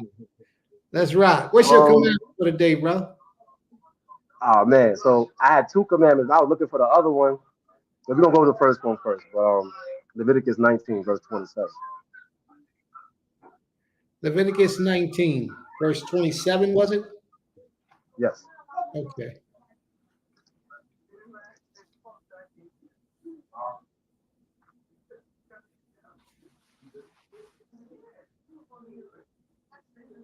You want me to read it or? Kane, you read it and then you Okay, give me all an right. explanation of it. All right. Expound on it. Okay. You ain't in the You shall not background. rap. You ain't in the background no more. Now you up on the platform. You get to defend yourself. Let's go. Let's rock. That's why I like to be in the background. All right. So you shall not round the corners of your heads, neither shall thou mar the corners of thy beard. So my father taught me about this law, right? So I don't heard about round the corners of your heads. Now that rounding your corners of your head used to be an Egyptian, old African custom. They used to literally round their heads, right? And marring the corners of the beards. But when you go into the Hebrew, it shows. I forgot exactly what it say, but it shows that we're not supposed to be cutting our hair. We're not supposed to be shaving our hair, our heads. We're not supposed to be taking off a whole lock or a whole section of our heads. Our beards, we're not supposed to touch at all. The only thing our forefathers in that book, we seen that we read about two things in that book. One, well, and if anybody else think of anything else, you can let me know because I'm not perfect, obviously. So two things in that book. One with Absalom, where he pulled his hair every year. When you look in the Hebrew, it said he shortened the length. He had long, long locks, as we know, because the locks caught him in the tree. So he had abnormal long hair. So he had to cut it every year, pulled it. That means shortened the length. He never took off the whole lock or a whole section. And the second one was with King David. King David was at his dinner table. His friend died, Jonathan, but his friend had a son. I think it was Mephibosheth. And he told him to come by his table. He said, eat at my table, man. And he said, nah, man, I'm not going to eat by your table because he said, I haven't showered and I haven't shaved my safan. In the Hebrew, it say safan. Safan is your mustache. And it's another part in the book. The Most High said we can touch our zafan, our mustache, but we don't touch our beards and we don't touch our hair unless you shorten the length of your hair. So my question is, I don't understand. Like, why is Israel losing our identity? When I come into your camp, Moray Kez, am I saying your name right? Oh, I'm saying it right. Moray, I'll call you Moray. And when I come into your camp, I look at the Moray, I see a Hebrew. I see an Israelite. I see a man with hair on his face, hair on his head, and he's dressed the part. You don't have on a Balenciaga t-shirt, okay, and shaved up face and a bald head. That's not the look of Israel. And I'm like, I feel like our identity is going. Our identity is just leaving. You look at these young kids today, they don't grow their hair at all. And they don't come to they don't come to teachings dressed up. Real quick, one boy, come here. This is my youngest son, and this is how he dressed every day, Moray. I don't play that, man. I don't play that. We're gonna look the part. Look at his tali. He wear this every day. Unless he go to school for his school uniform. After school, he take up his school uniform and he put this on. He put this on. I feel like we losing our identity, man. Jews got that identity. Muslims, you see little Muslim kids come out with a long robe. What happened to our identity? Why we gotta look like Americans and look like heathens? I don't get it. That's my commandment right there. Well, let me comment. Don't go nowhere yet. All right. First thing is this. I appreciate you coming on the platform and speaking your opinion to the matter. It's 100% behind you. Totally agree. Okay. Second thing is, why is your son going to the heathen school when we got a school? I asked for the link. I asked for that link. I asked y'all for that link. I want that link. You get anything else you need. You get anything else. Your brother has my number. He can call me. All right, say that. You, and you can do. All right. We're going to talk tonight then. Yeah, we're going to talk tonight then. I'm with it. I'm with it. I mean, we got. I'm with it. He just G-checked me. Yeah, you G-checked me. You right. I have to. You right. You're right. You got that. We have a whole school, and you complaining about what your son is wearing to a pagan school, and we have a school. Yo, when I first heard about that, I got hyped. I'm on it. All right, say no more. You right about that, Moray. You right about that. Okay. You right about that. May the Most High be with you. Baruch Shalom. Told out, man. Appreciate that, man. Shalom, shalom. Shalom. All right, let's move on. That was a great commandment, by the way. He's absolutely right. There's a lot of Israel who lose their identity. I like the way how he brought that out. They lose their identity by not keeping to the culture. He's absolutely right. And then there's a lot of platforms where a lot of Israelite spiritual leaders and teachers are teaching, but they're not wearing culture. They have clean face and shaven. A lot of them got bald heads, and they just do things that we know the law does not allow us to do. But now one instance is that we have to look deeper into the law because everybody's understanding is not what our understandings are. Therefore, if it's right in their spirit and what they're doing, then it's acceptable to them. We can't be so harsh on them, except we bring them to law, show them the law, and let them make their decision. May the Most High be praised. To the Rabbah. All right. And you didn't have to run, bro. You could have stayed around for a little while. You could have, do your thing. It's all right. If you got the courage to come up, which a lot of people don't, because a lot of people don't ask for that, then you can hang around for a little bit and we go through this thing together, because that's what we're about to do. Any questions or comments, family?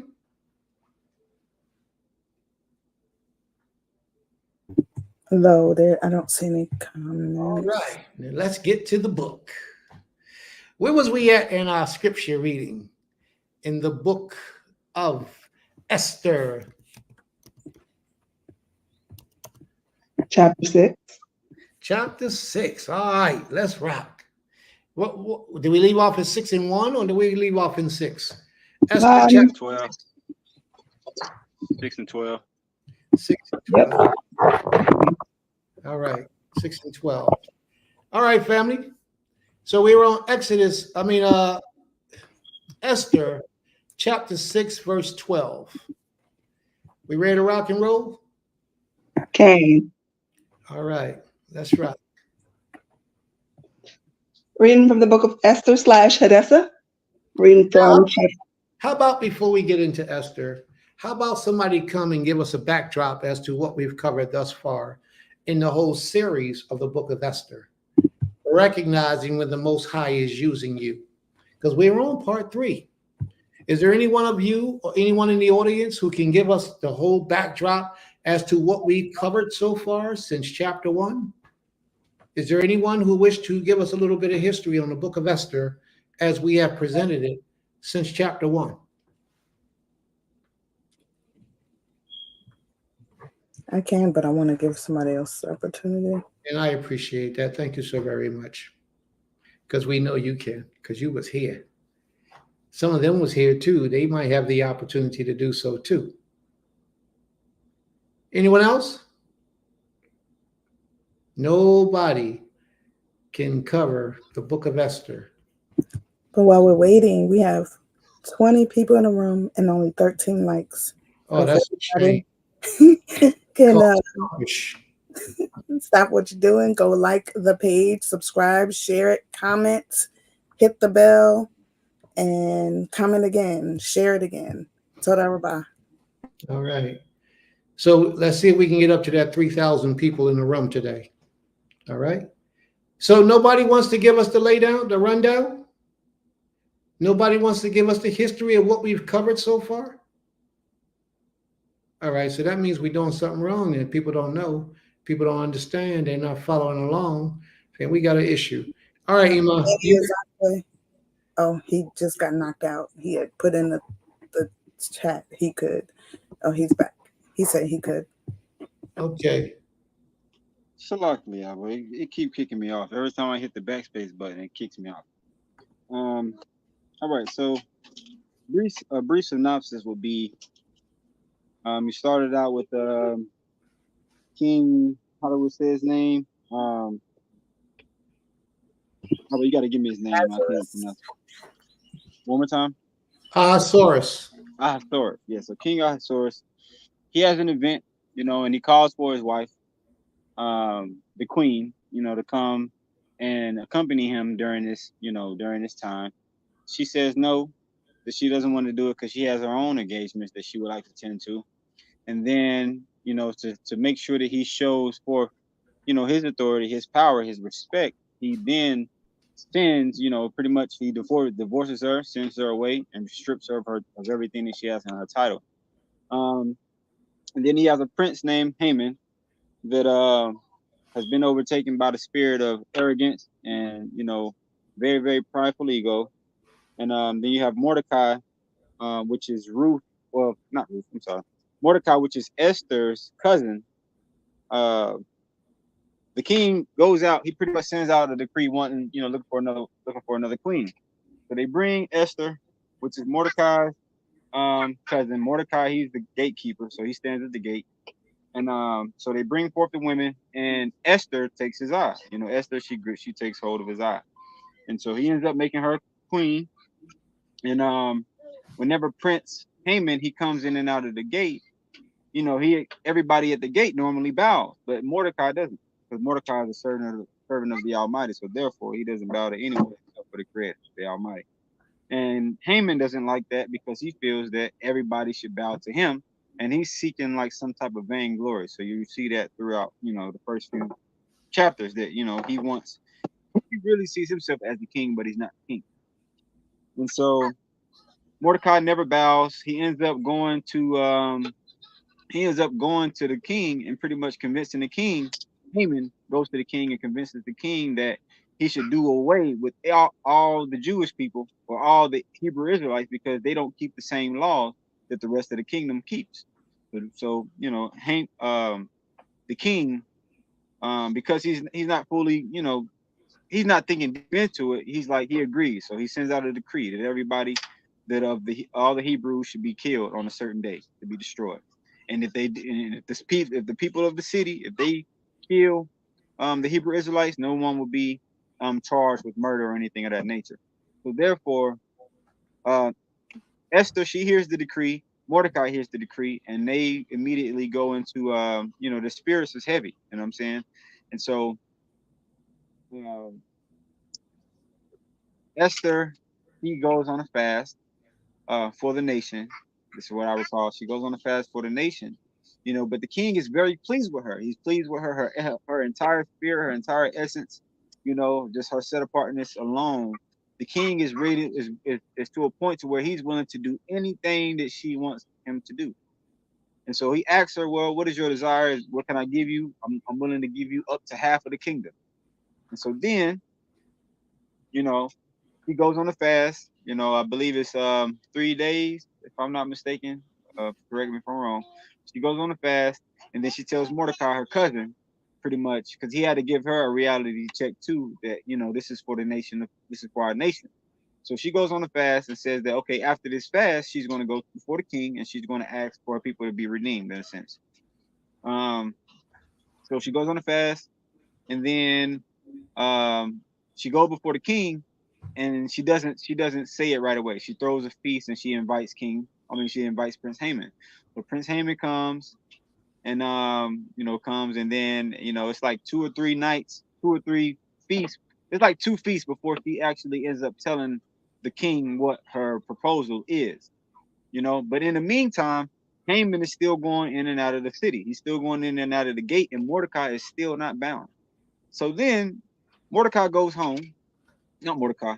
Prince Haman goes home and he talks to all his family, and he's pretty much speaking ill of Mordecai and how he wants Mordecai to be killed because Mordecai is not bowing down for him. So it affects his self esteem, how he feels about himself, and different things of that nature. So he goes home to his family, he brags to everybody, tells them about all of the things that he got going on, and then he instructs some of his men to make a I don't know what you call it, but he pretty much told them to make a structure for them to hang Mordecai, and he was gonna go before the king and have Mordecai hung.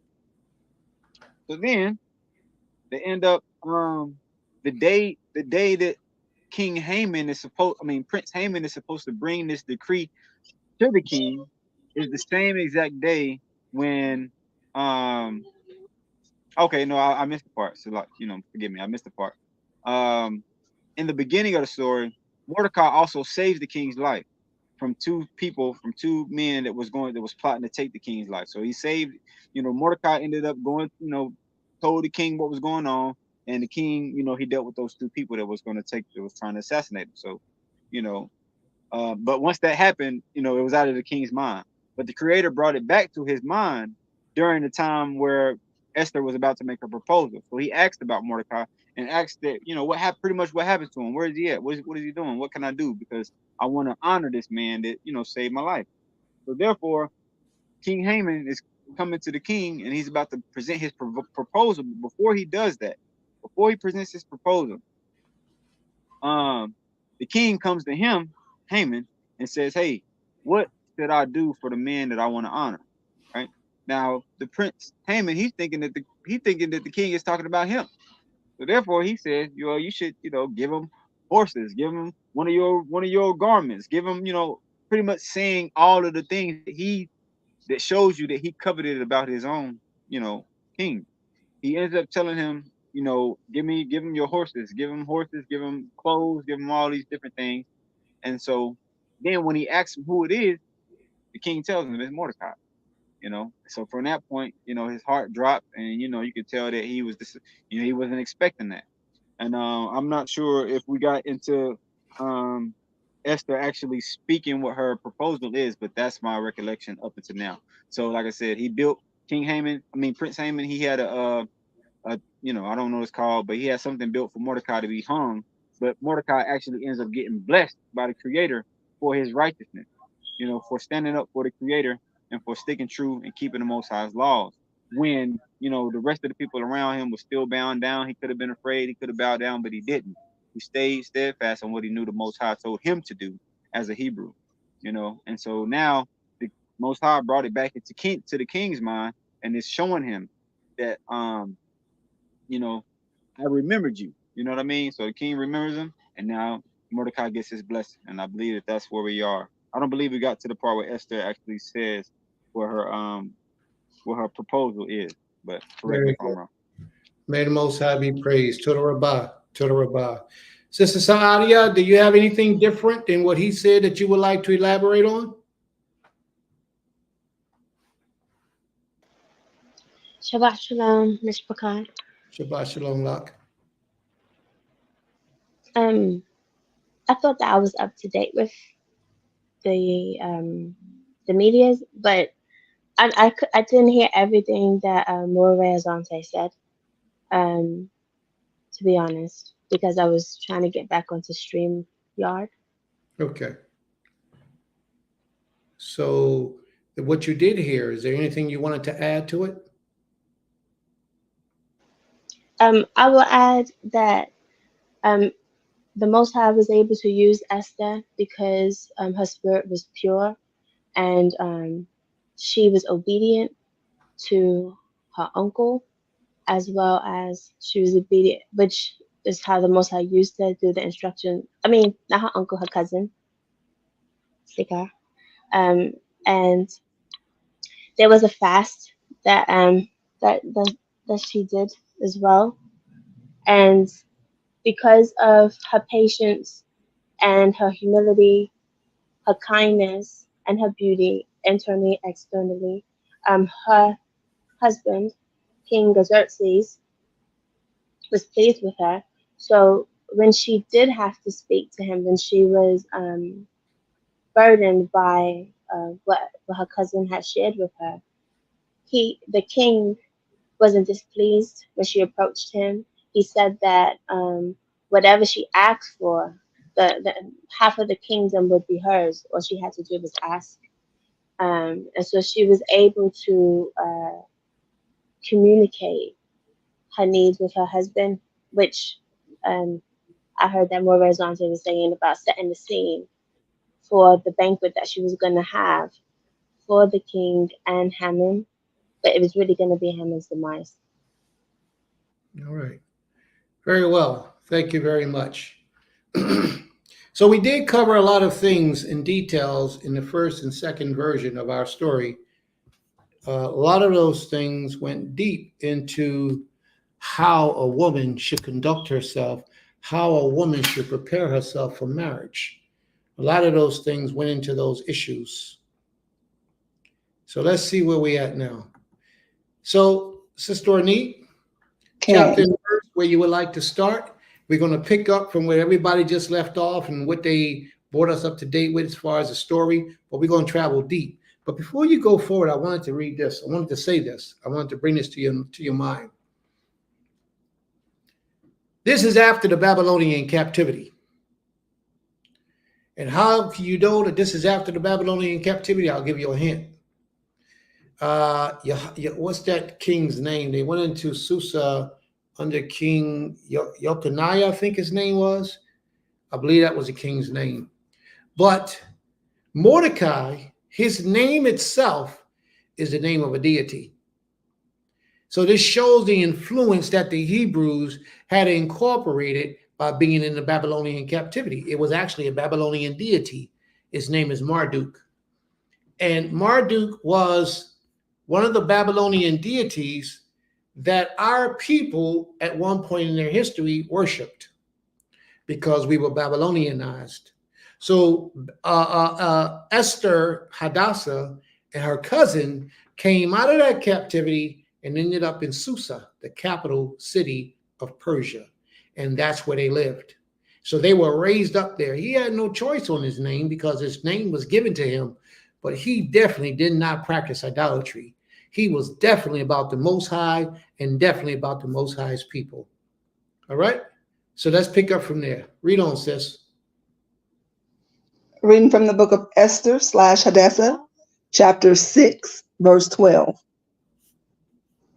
And Mordecai came again to the king's gate, but Haman hastened to his house mourning and having his head covered.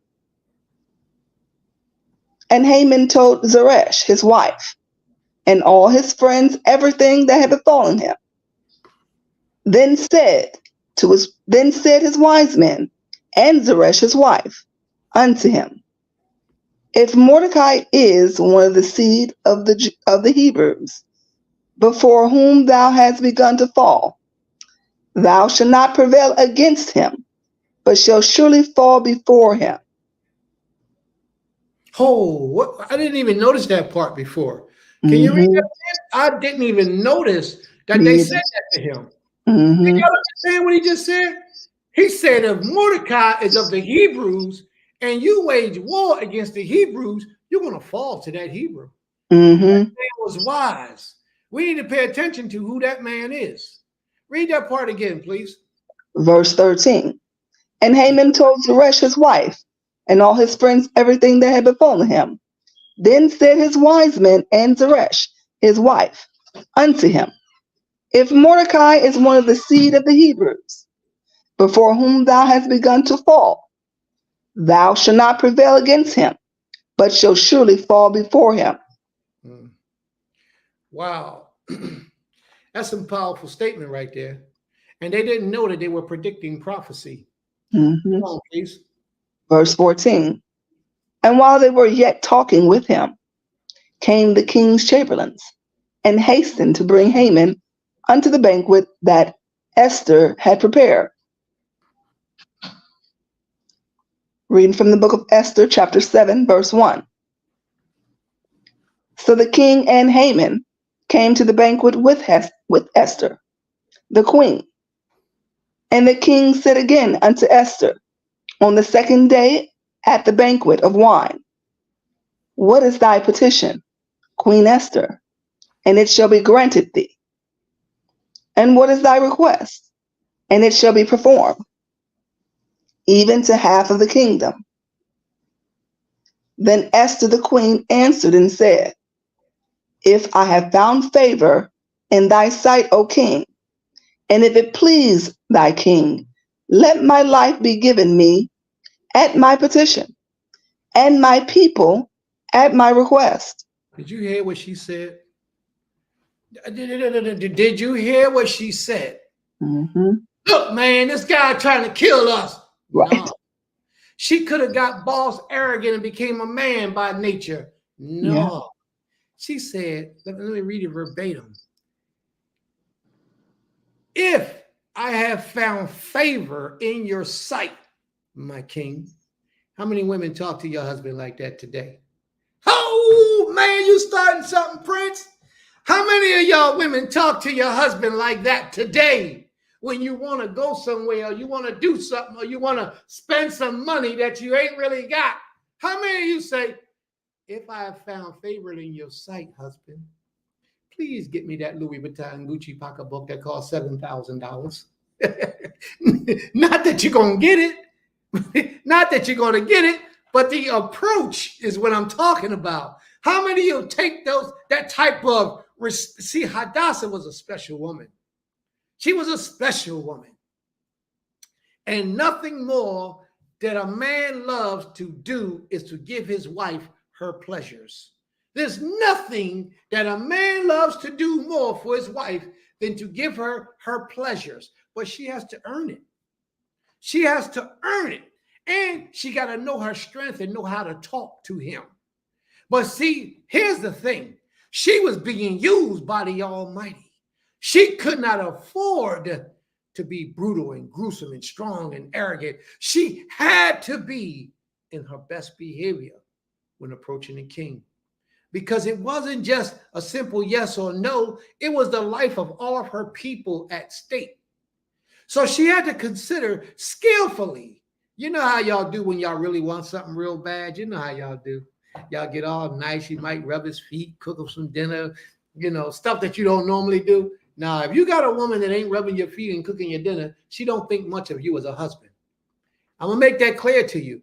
If you got a woman or wife that ain't rubbing your feet and cooking your dinner, she don't think much of you as a husband.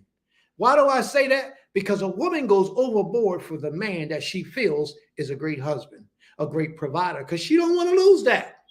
And she don't want him out in the street so somebody else can do it. So she's going to do all the things that she need to do to lock him up and keep him locked up.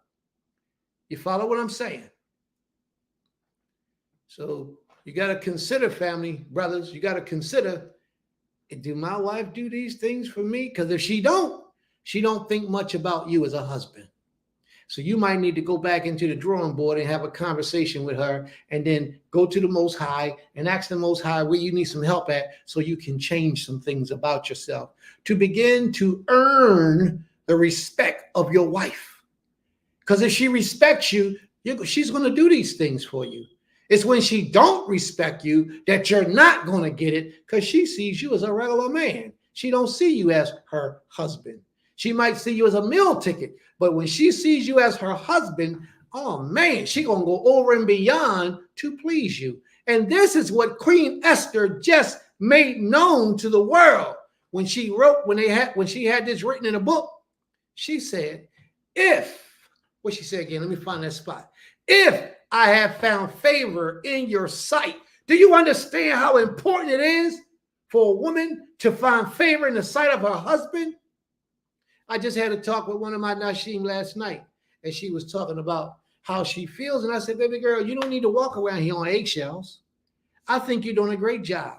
But the simple fact that she felt that way is appreciated. You know what I'm saying? It's appreciated. And I have to honor her because she has that type of understanding in her spirit where she don't want to mess up. She want to do the best she can. That says a lot about you as a husband. So anyway, this says a lot about how Queen Esther and her responsibility and her duty fell in play.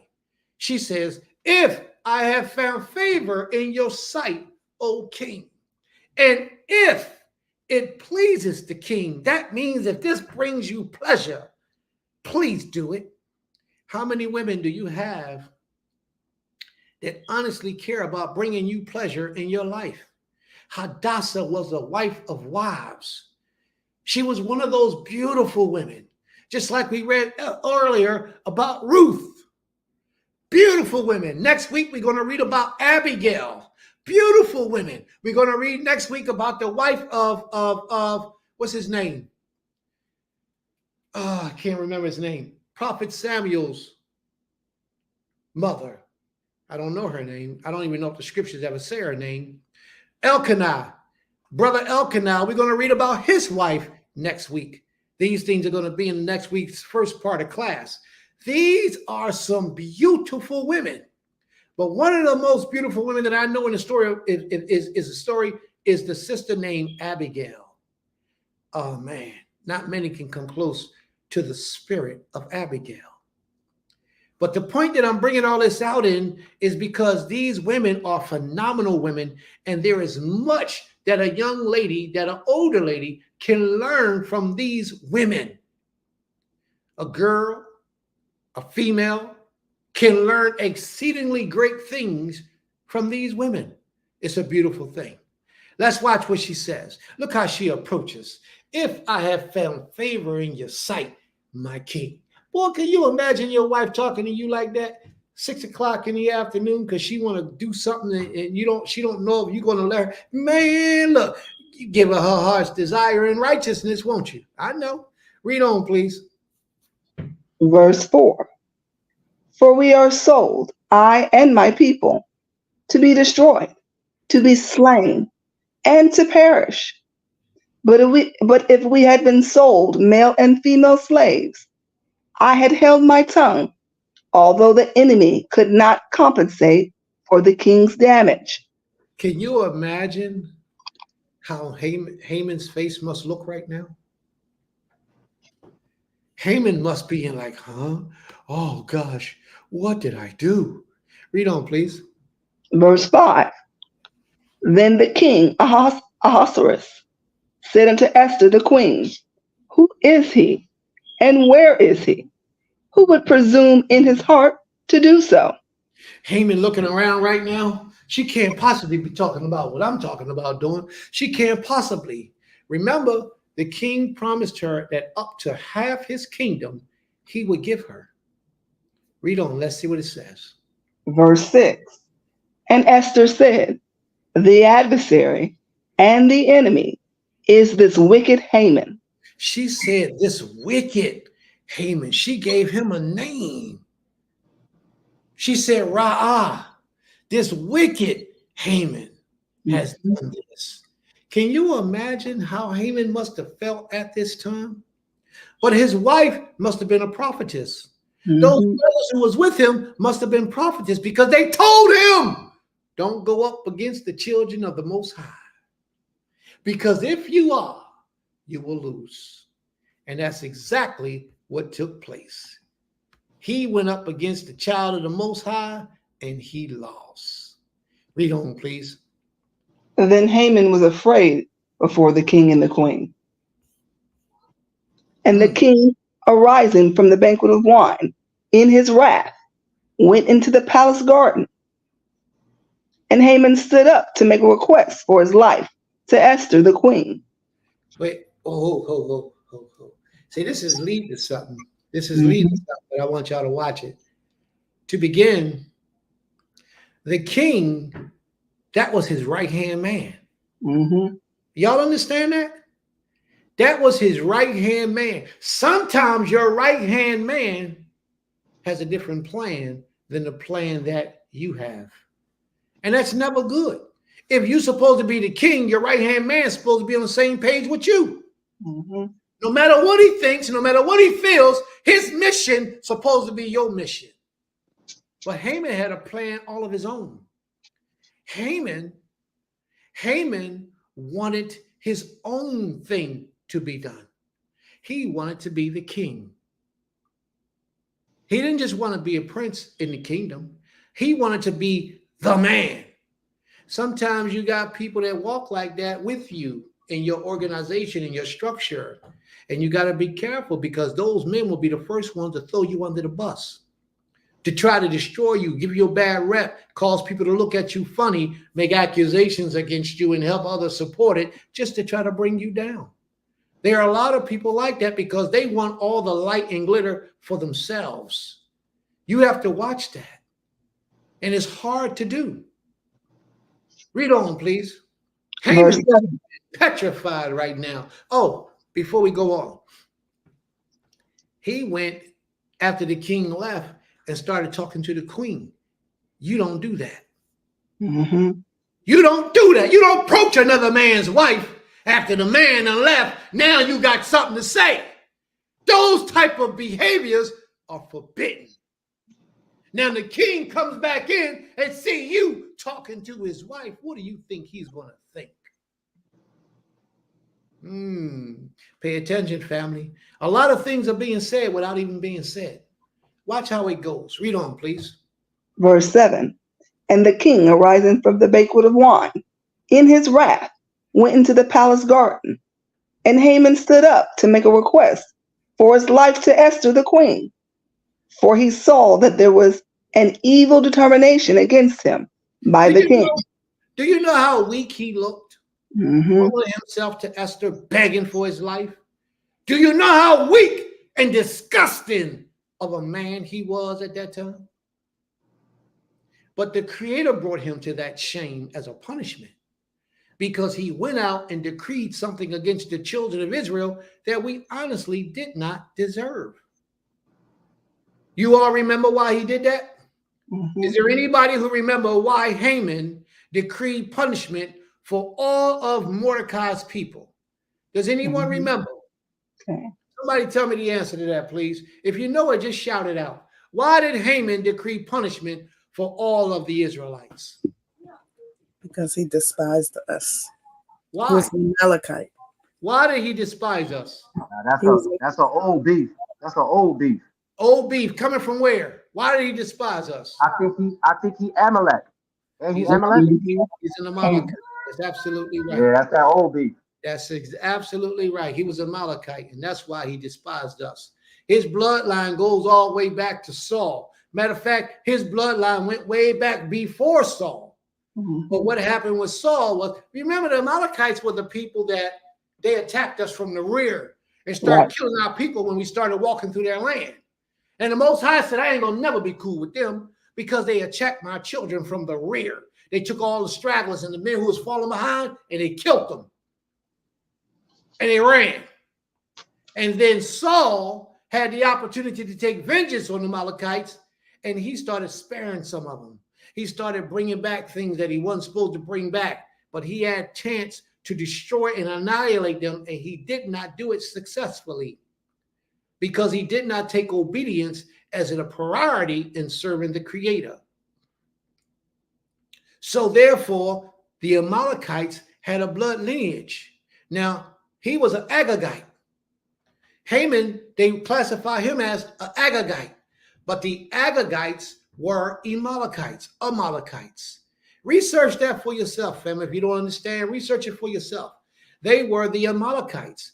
Therefore, he had an inside beef with the children of Israel, with Haman. With Mordecai and all of his people. If Mordecai was the only one not bowing down to him, why didn't he just kill Mordecai? Why did he have to go with Mordecai and all of Mordecai's people? Because he knew that Mordecai was a Judite from the tribe of Benjamin. He knew he was a Hebrew.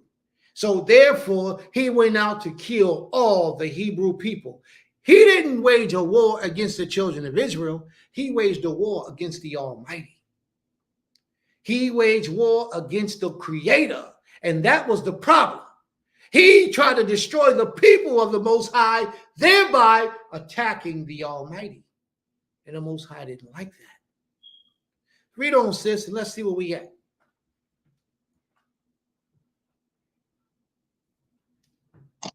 Reading from the book of Esther / Hadassah, chapter 7, verse 8. Then the king returned out of the palace garden into the place of the banquet of wine, and Haman was fallen upon the couch where Esther was. He was fallen where? Upon the couch where Esther was. She was sitting down. He leaned on the couch begging and pleading for his life. Now, the king just was exposed to a part of that man's character that he never saw before. It's funny how a man will respond when he's under pressure. It's deep how a man responds when he's under pressure. It's easy for a man to walk around high and mighty with his chest poked out when everything is going good.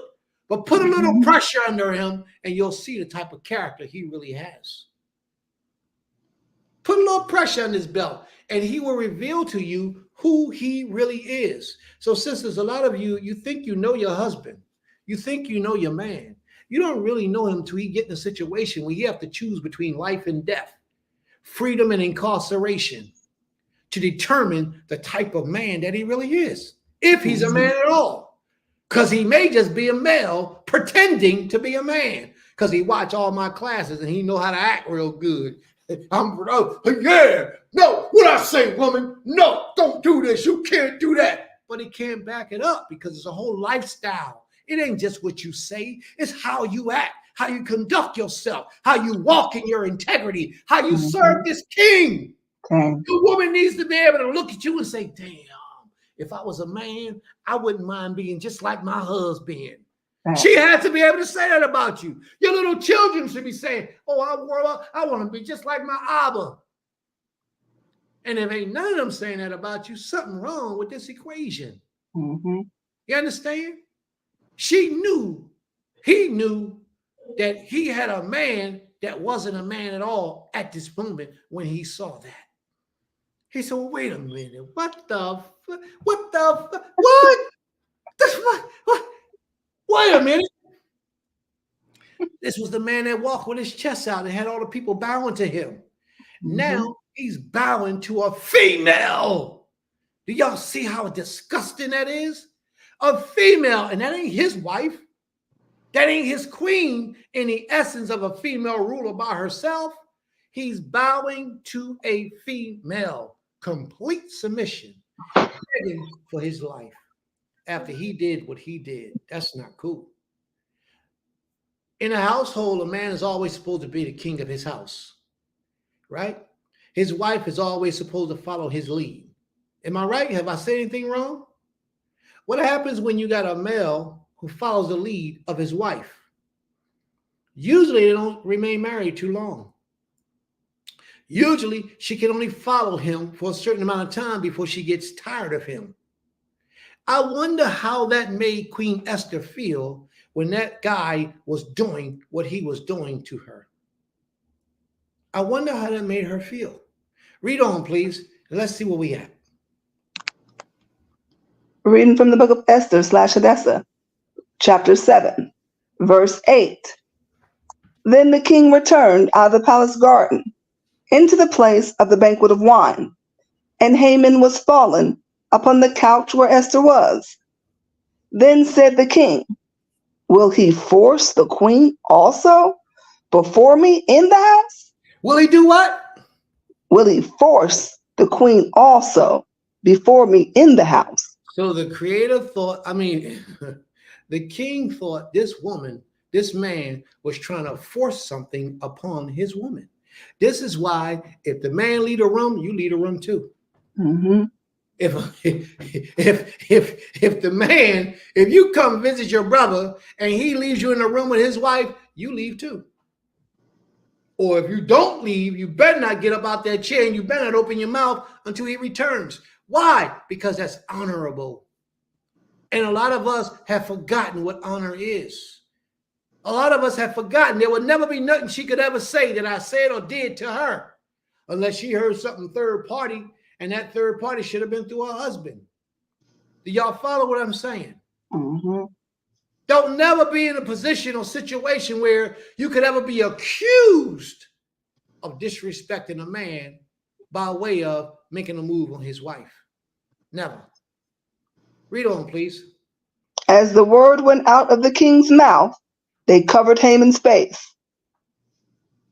And Harbonah, one of the chamberlains in attendance upon the king, said, behold, also the gallows 50 cubits high, which Haman had made for Mordecai, who had spoken good for the king, standeth in the house of Haman. Then the king said, hang him on it. So let me ask a question, family, because this is important. Harbonah, one of the king's eunuch, men standing in charge, men who dedicate their lives to serve the king in whatever he needs. They were so serious in serving the king, they allowed the penis to be cut in a degree so they couldn't penetrate the king's women. That's the type of loyalty and dedication that they had for the king. That's a man indeed. That's a soldier that was willing to give his life for you. He allowed you to take his manhood so that he can serve you. Oh, y'all don't understand. See, I got the spirit of a king. And I'm going to tell you, to have a man do such a thing like that is a powerful, powerful thing, especially in today's time. Because you can hardly get a man to dedicate his life to you, to serve you, as long as you walk after the Creator. You can barely get a man to do that today because pride, arrogance, and ego is too powerful in the minds of our people. We can't do that today. When our father Abraham had a man, our father Abraham had a man who was a bona fide warrior, a bona fide soldier. He was about it. Grown man that can handle his own. Our father Abraham had that man put his hand under his thigh to bond a covenant that they made. Do you understand what I'm saying? It's a certain amount of respect and honor that these types of men have for their leadership. We today, man, we only part-time Israelites. We ain't about that life. Let the leader give you a dictate that you disagree with and see if you do it. Get all the chicken out your house and see if you stop eating chicken. We still wrestling with the dead today. Princeton gave the evidence, supported the lessons, which he shouldn't have had to do, but he did. And you still chopping down that chicken. That's right, Prince. That's right, Prince. Speak that, Prince. Speak it, Prince. Chicken. We can't eat chicken. Oh, man. All right, I'm going to just do it around the corner, up the street, down the block. And I'm not going to let them see me do it. But I'm going to still do it. That's foolishness, family. There's no loyalty to that. There's no truth in that. There's no commitment to that. That's why this nation is so hard to build. Because if the Jewish man comes out and one of their rabbis say, hey, we're going to stop doing this, all of the people shut down. Let them say they're going to cut you down as a person. They ain't going to support your business no more. You will not get none of their, not one of them. Even the children will walk past your store. But the leadership in one of our communities say something like that, Oh man, he over there. He don't need that. I need this. I'm gonna go do this. Come on, family. We got to understand what order, structure, and discipline is. We got to understand what loyalty is. So many of us don't understand these things. So many of us don't. We're only as loyal as things that's being dictated to us are accepted by us. Let a dictate come to you that you disagree with and see which way you walk. That's how you trust the integrity of a man, if they're really with you or if they're not. That's how you trust them. Well, this level where we're going, people are not going to have an option to be disloyal to leadership. Why? Because they're going to be bona fide in situations that are life and death. And when those situations rise, if you're disloyal to the leadership, you got to go. And if you go, more than likely, you're going to perish, because that's what's all around us. Life on this side, death on the other side. And if you can't follow the simple instructions of leadership right now, how are you going to follow them later? You know, I got to speak this briefly so we can get back to the lesson, but I got to take my hat off to Ahasuerus, because his men was about it with him. I got to take my hat off to a lot of these brothers that I know in this lifetime. Yahweh ben Yahweh, his men was about it with him. Ben Ami, his men was about it with him. Both of those two men, what's that other break? Dr. Malachi Z. York, their men was about it with them. If one of those men was to say, this is the way we doing it from now on, bang, that's the way they doing it. And there is no, but I keep my opinions to myself. This is how I feel, and this is what me and my house are going to do. There was none of that. When a dictate came down, the people fell in line. And I mean this with no disrespect to anyone, but that's the righteous order of things. That's how it should be. If you ever want to be a great leader, you got to be a great follower. If you ever want to be a great leader, and a lot of people have that desire within their spirit, you have to be a great follower first. You have to be. All of those men who stand by him, our father Abraham, all of his men stood by him. And whatever he said, that's what it was. That's what it was. King David, his men stood behind him. Powerful men. Men who are able to run their own country if they had to. But they stood behind him. And when he said, they moved. When he said don't, they didn't move. David, one of my favorite stories was David was hungry one day. They was out in the war. They was camping around the enemy's camp. And David just mentioned that he was hungry. And two of his men got up without even coming to him. They got up. They snuck in the enemy's camp, risking their lives. How many of you will risk your life for your leadership today?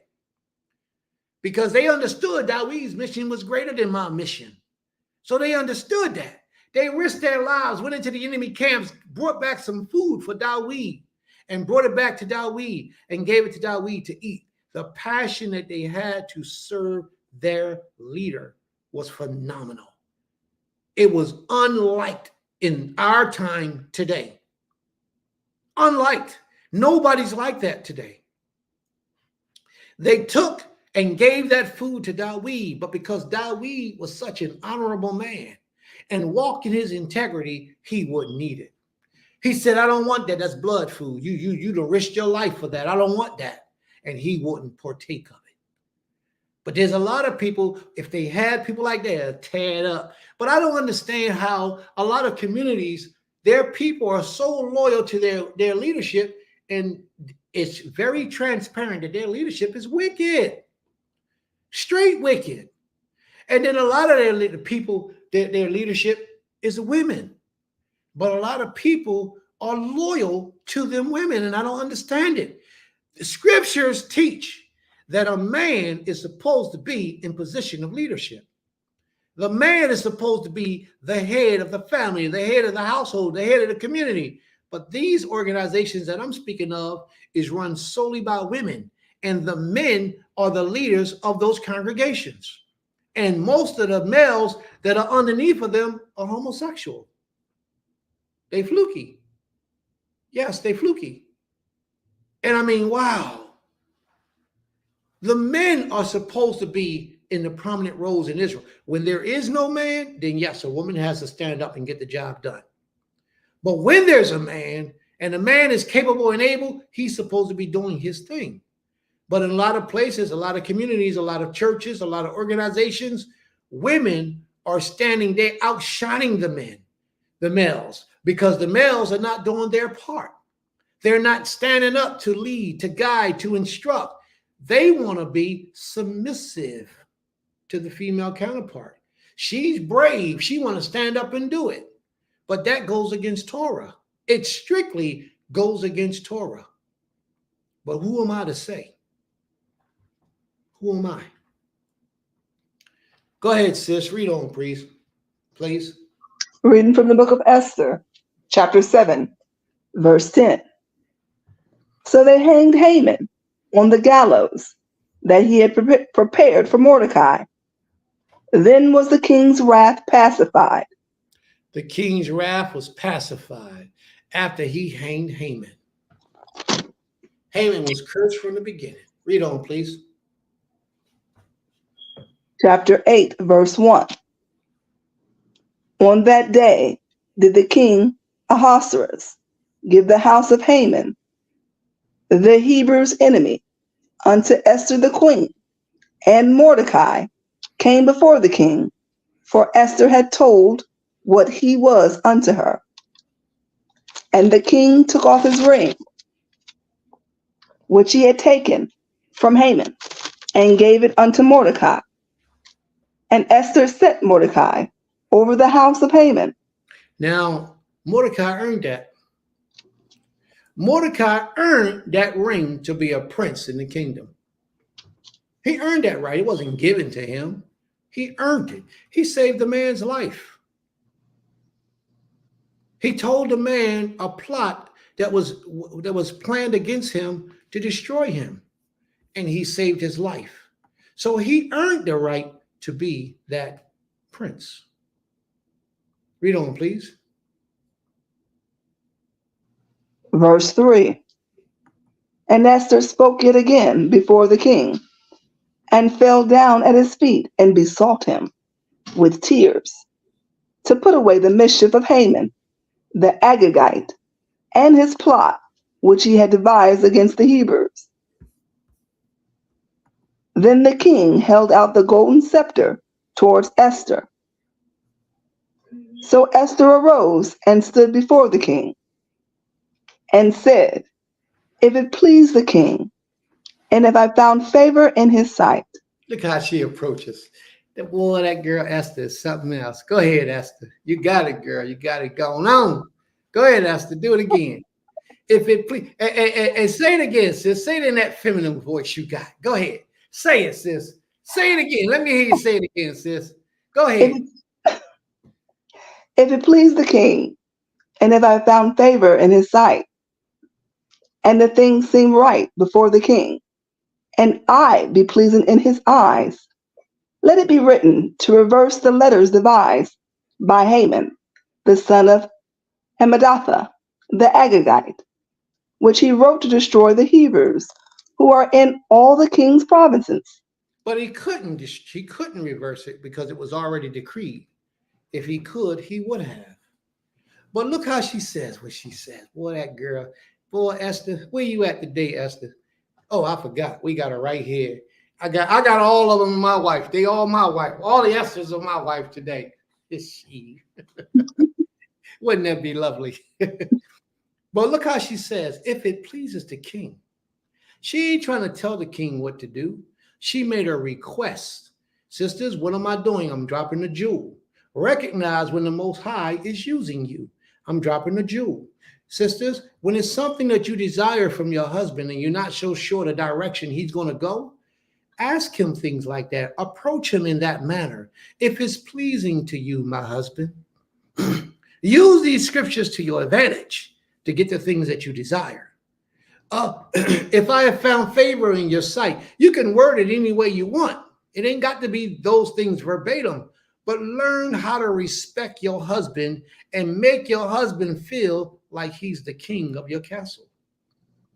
If you do that, sisters, your life will be so much better for you, so much more pleasing if you were to do that. Read on, please. Verse 6. For how can I endure to see the evil that shall come unto my people? Or how can I endure to see the destruction of my kindred?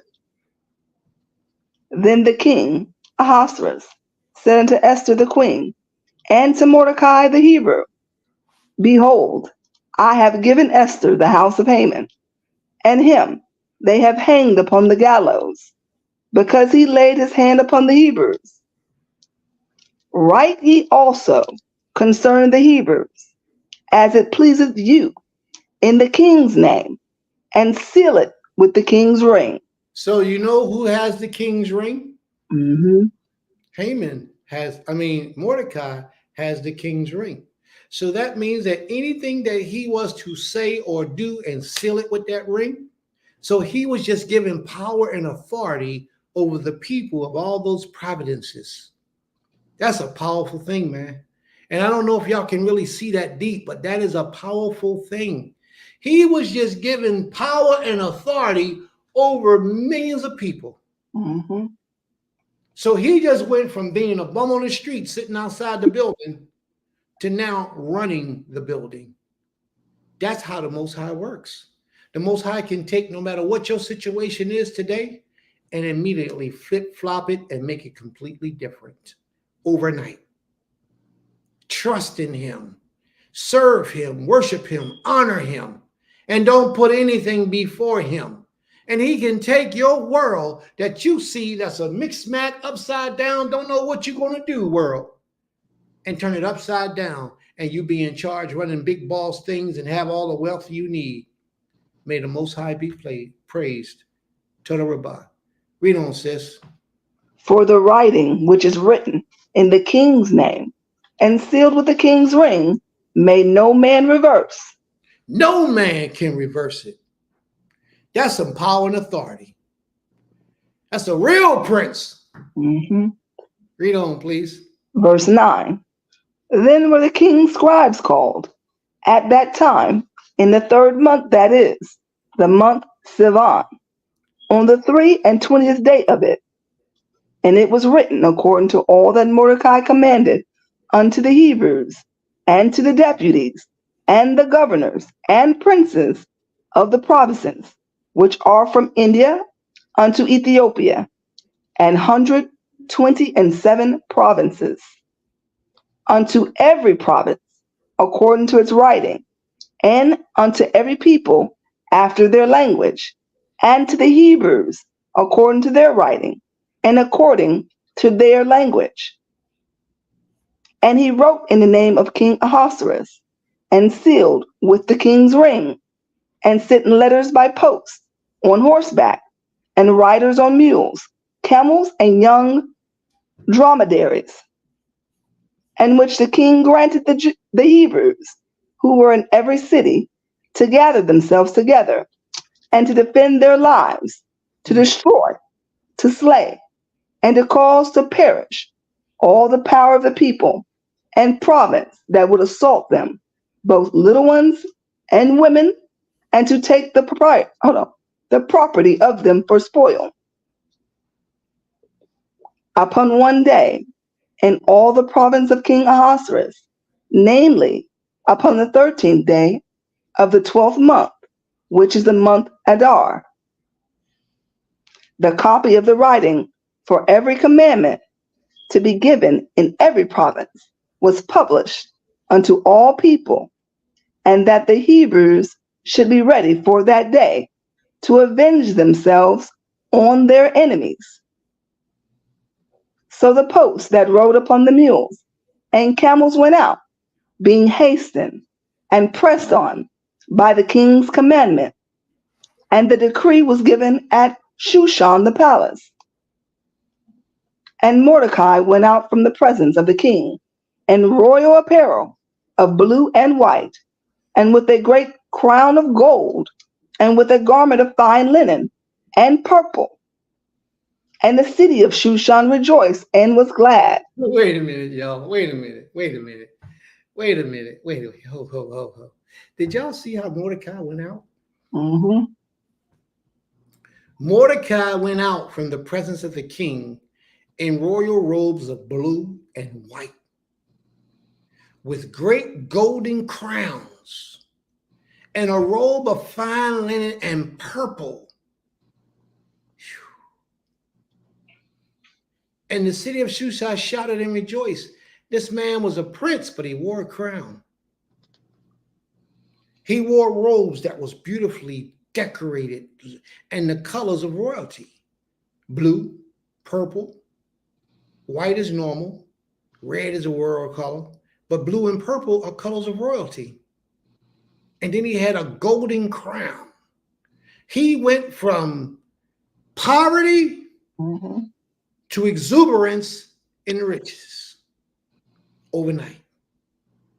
All because somebody evil wanted to plot against him. But he was a servant, a devout servant of the Most High, and he loved his people.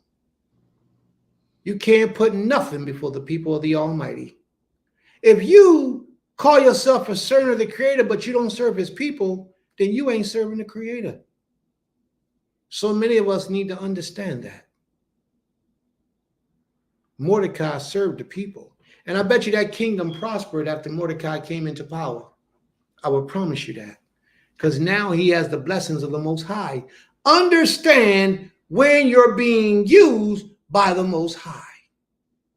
Recognize it. Recognize when you're being used by the Most High. And so many of us don't. Mordecai, there is no way that Mordecai could have ever guessed that the Most High was using him to that level to reward him with such a blessing. There is no way that Hadassah would have ever guessed that the Most High was using her to that level and for this purpose. No way. And in you, a lot of your lives, there are a lot of you who are being used by the Almighty, and you're about to mess it up. You're about to mess it up. The Most High has a great works stored for you.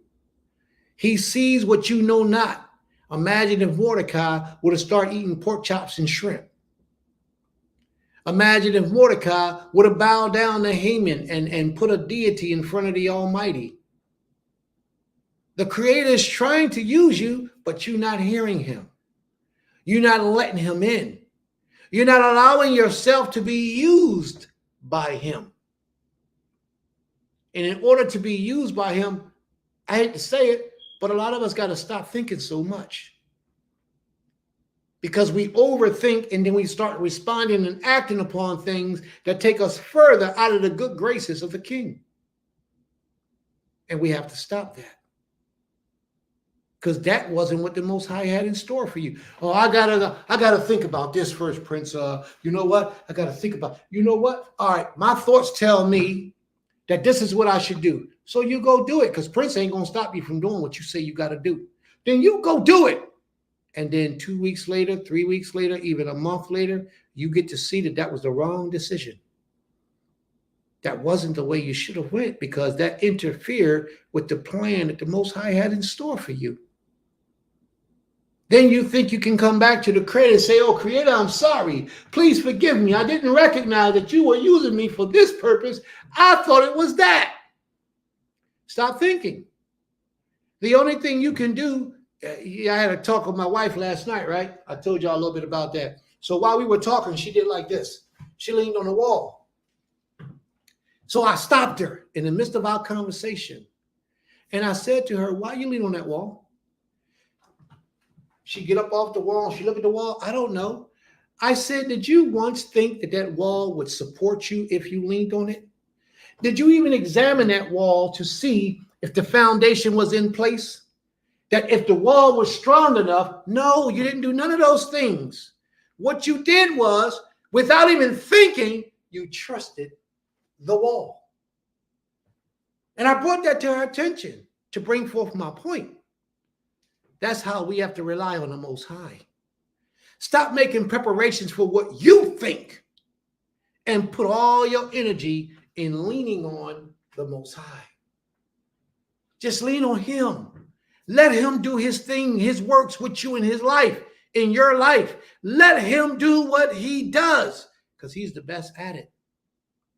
We keep going and devising plans and scheming in our own minds like we know better than the Almighty, and we don't. Well, I'm not ready to do that yet because the way that I see it, this is how I'm going to do it. That's how I'm going to make that move. And the Most High had something totally different. And you know what he'll do? He will let you move in the way that you see fit. Just so that you can come back later and apologize and try to fix it and make it right. But sometimes, family, the Creator don't give us two opportunities. When it's that crucial and that serious, he don't give us two opportunities.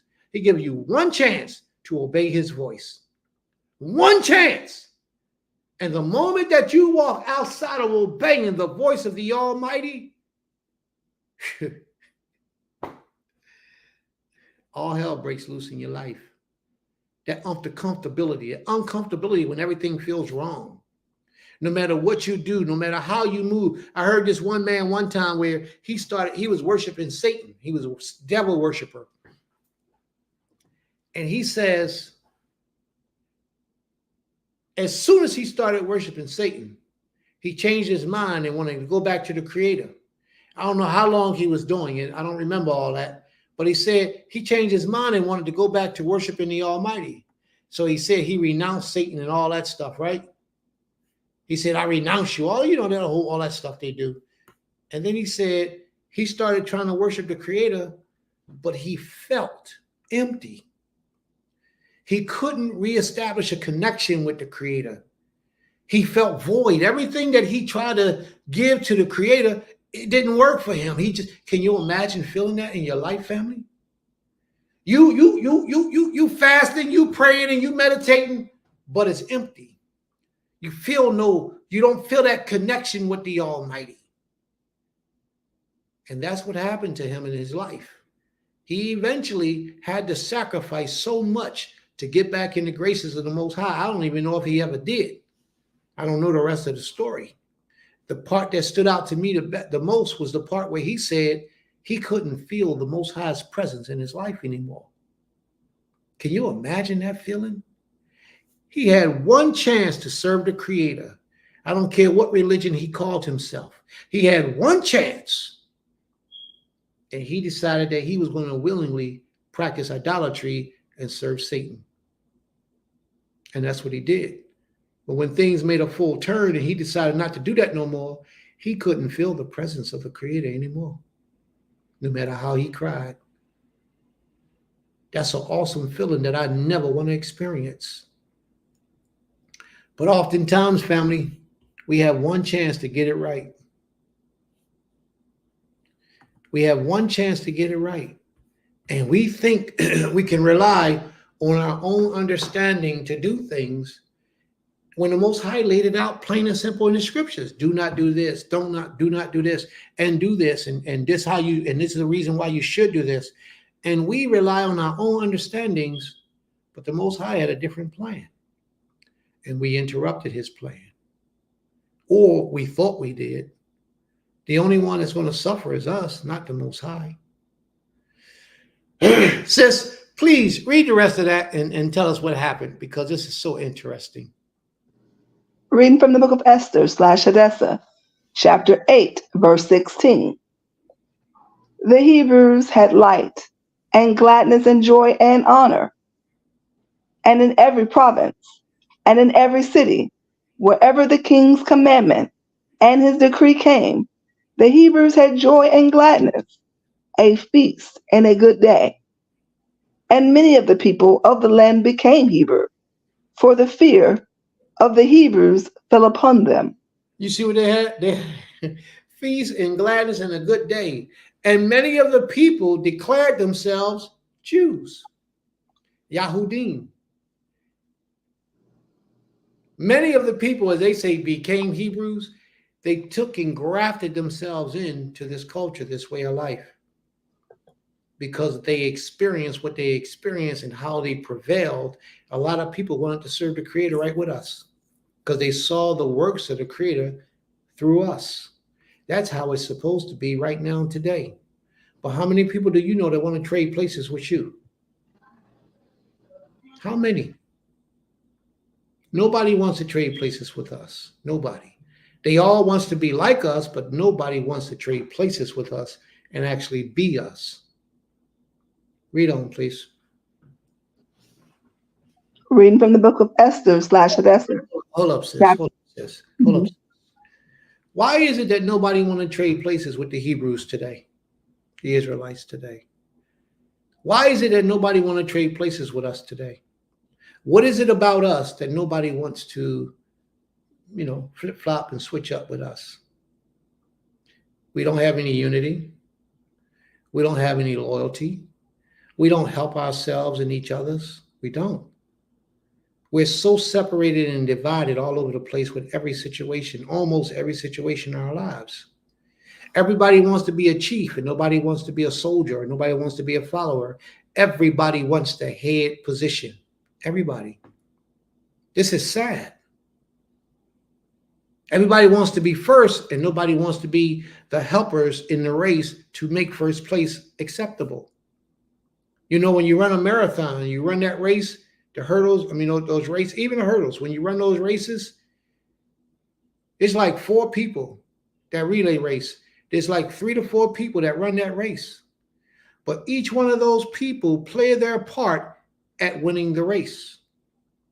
The last person who runs the race is usually the strongest person, the anchor person, so that they can take us over that finish line. But now if the person that ran before the finish line person, before the anchor person, don't give all of they got to give, that's going to make the finish line person, the anchor person's job, that much more harder. Every one of us, we're in a race right now for our lives, for our survival. And every one of us play a part because we're all being used by the Most High to secure a place in our future, to secure a place that's going to take us further than where anybody else has taken us. What we do is we stand on their shoulders and we take it to the next level. But how many of us are actually giving it all that we got to be the best version of ourselves by leaning on the Creator and getting out of our minds and our own thoughts? How many of us? The majority of us don't do that. I'll get back to the story in a minute because I know we're running out of time. It's almost 7 o'clock. But I had a class last week, and it was a real powerful class. And in that class, it talked about prayer, fasting, and meditation, and dedicating yourself to the Almighty in that class. It was a powerful class. A little while after that, spiritual journeys began to take place in the minds of individuals, in the minds of people. And people began to figure out ways and how they can reconnect with the Most High and the sacrifices that they were willing to make to the Creator to have what they desire from the Creator. And that's a peaceful, beautiful, blissful life, servitude to this King in every way. That's what they desired from the Almighty. So those people began to take different methods upon themselves based on the understanding that they got from the Creator to dedicate themselves to Him. And it touched my soul. When I saw one of the brothers, he was walking around, he had shaved his head off. He had shaved all his hair off his head. And he gave it back to the Almighty as an offering. See, there are things in this lifetime that we are living today where we can do things to show the Most High our sincerity and our commitment to this King. But how many of us are willing to go to that extent to cut our hair off? We pride ourselves on our hair. My locks down my back, although I got to flip my locks up and put them around my neck. How many of us are willing to do that to the Creator? How many of us are willing to turn down our plates when the Most High doesn't require it, How many of us are willing to turn down our plates to the Creator for any amount of days? 3 days, 6 days, 9 days, 12 days. How many of us are willing to do that? Not many of us. There are people that I've heard who says, well, I ain't going to do anything that the Most High doesn't put in the Torah that I'm required to do. If it's not in Torah, I'm not required to do it, I'm not going to do it. That's not what we're talking about, bro. What we're saying is you give something extra to the Creator that He doesn't require of your own, just to say thank you. Like, for example, your child go to school and you at work and you come home from work, your child come home from Goshen Hebrew Academy at Temple Kifarim, your child come home from school and your child have made a collage to say thank you to you. You didn't require that of your child. Your child did it of his own volition. But imagine how you would feel coming home with this thing sitting on the table that your child made just for you. How would that make you feel? Man, you'll be talking about that child for the rest of the day. Oh, that's a special little boy right there. That's a special little girl. I'm so grateful. Oh, Abba loves you. You give him a hug and kiss, spoil them all up that day. All right, you can play your video games all night tonight. You're going to give them all special privileges that you normally don't give them. That's how the Most High sees us. When we fast on Wednesday, it's not required in Torah for us to fast. But we turn down our plates to give that extra over to the King because we appreciate all that He do for us. When we start the Shabbat service, we start the Shabbat service off by thanking the Almighty. You know, talking about things that we are grateful for. That's not commanded of us, but we do it. Other people, they ain't doing that. They making prayer and they opening up, asking the Creator for this, asking the Creator for that. We giving. Thank you, Father. It's better to give than to receive, because by giving, it automatically opens you up for receiving. But by receiving, it doesn't open you up for giving. There's a difference. So many do not understand, but the way is simple. So let's give thanks to this King. Let's acknowledge this King for all that He does. Why? Because you have to learn to recognize when the Most High is using you. And He takes the lowliest of people and make them great. And those people who are walking around in arrogance and confidence that they know already got this, the Most High ain't got no time for you. He ain't got no time for you. He wants those people who are pure in heart to worship Him, to serve Him, to honor Him. Those are the people He wants. And we have to be those types of people. Stop acting like you got all the answers and you know everything. Nobody can prove you wrong. And as soon as somebody says something to you, you got to answer for it. Yeah, I know, but see, this is what I see. My way is this. Well, if you were so right, brother, if you were so right, sister, then you don't need me. So why don't you go and do it the way that you see for it to be? Because you're not trying to heed instructions. You already got the answers. You already got the answers. So we got to understand sometimes, family, we're wrong, and we can live a whole life in being wrong. The proof is in the pudding. The lifestyle that you're living, what did it produce for you? How has the Most High rewarded you to show you His favor, His grace, and His appreciation for what you have done? Matter of fact, this is the best judgment of all things. How many people have you helped in your life to be better than they were when you met them?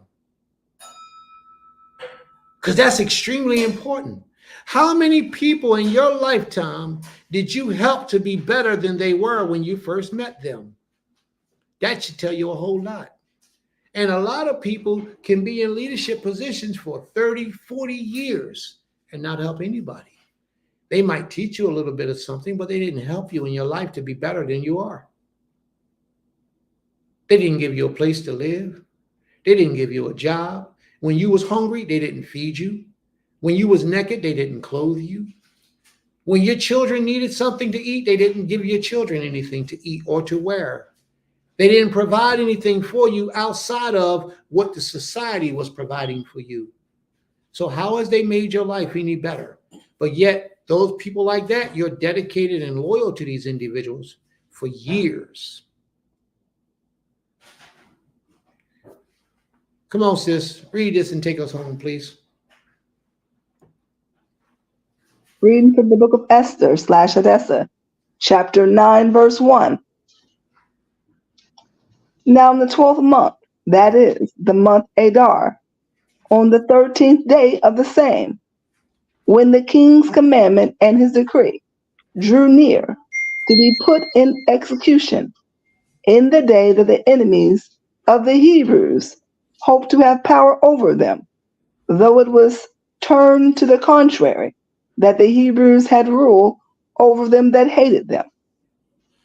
The Hebrews gathered themselves together in their cities throughout all the provinces of the king Ahasuerus to lay hand on such as sought their harm, and no man could withstand them, for the fear of them fell upon all people.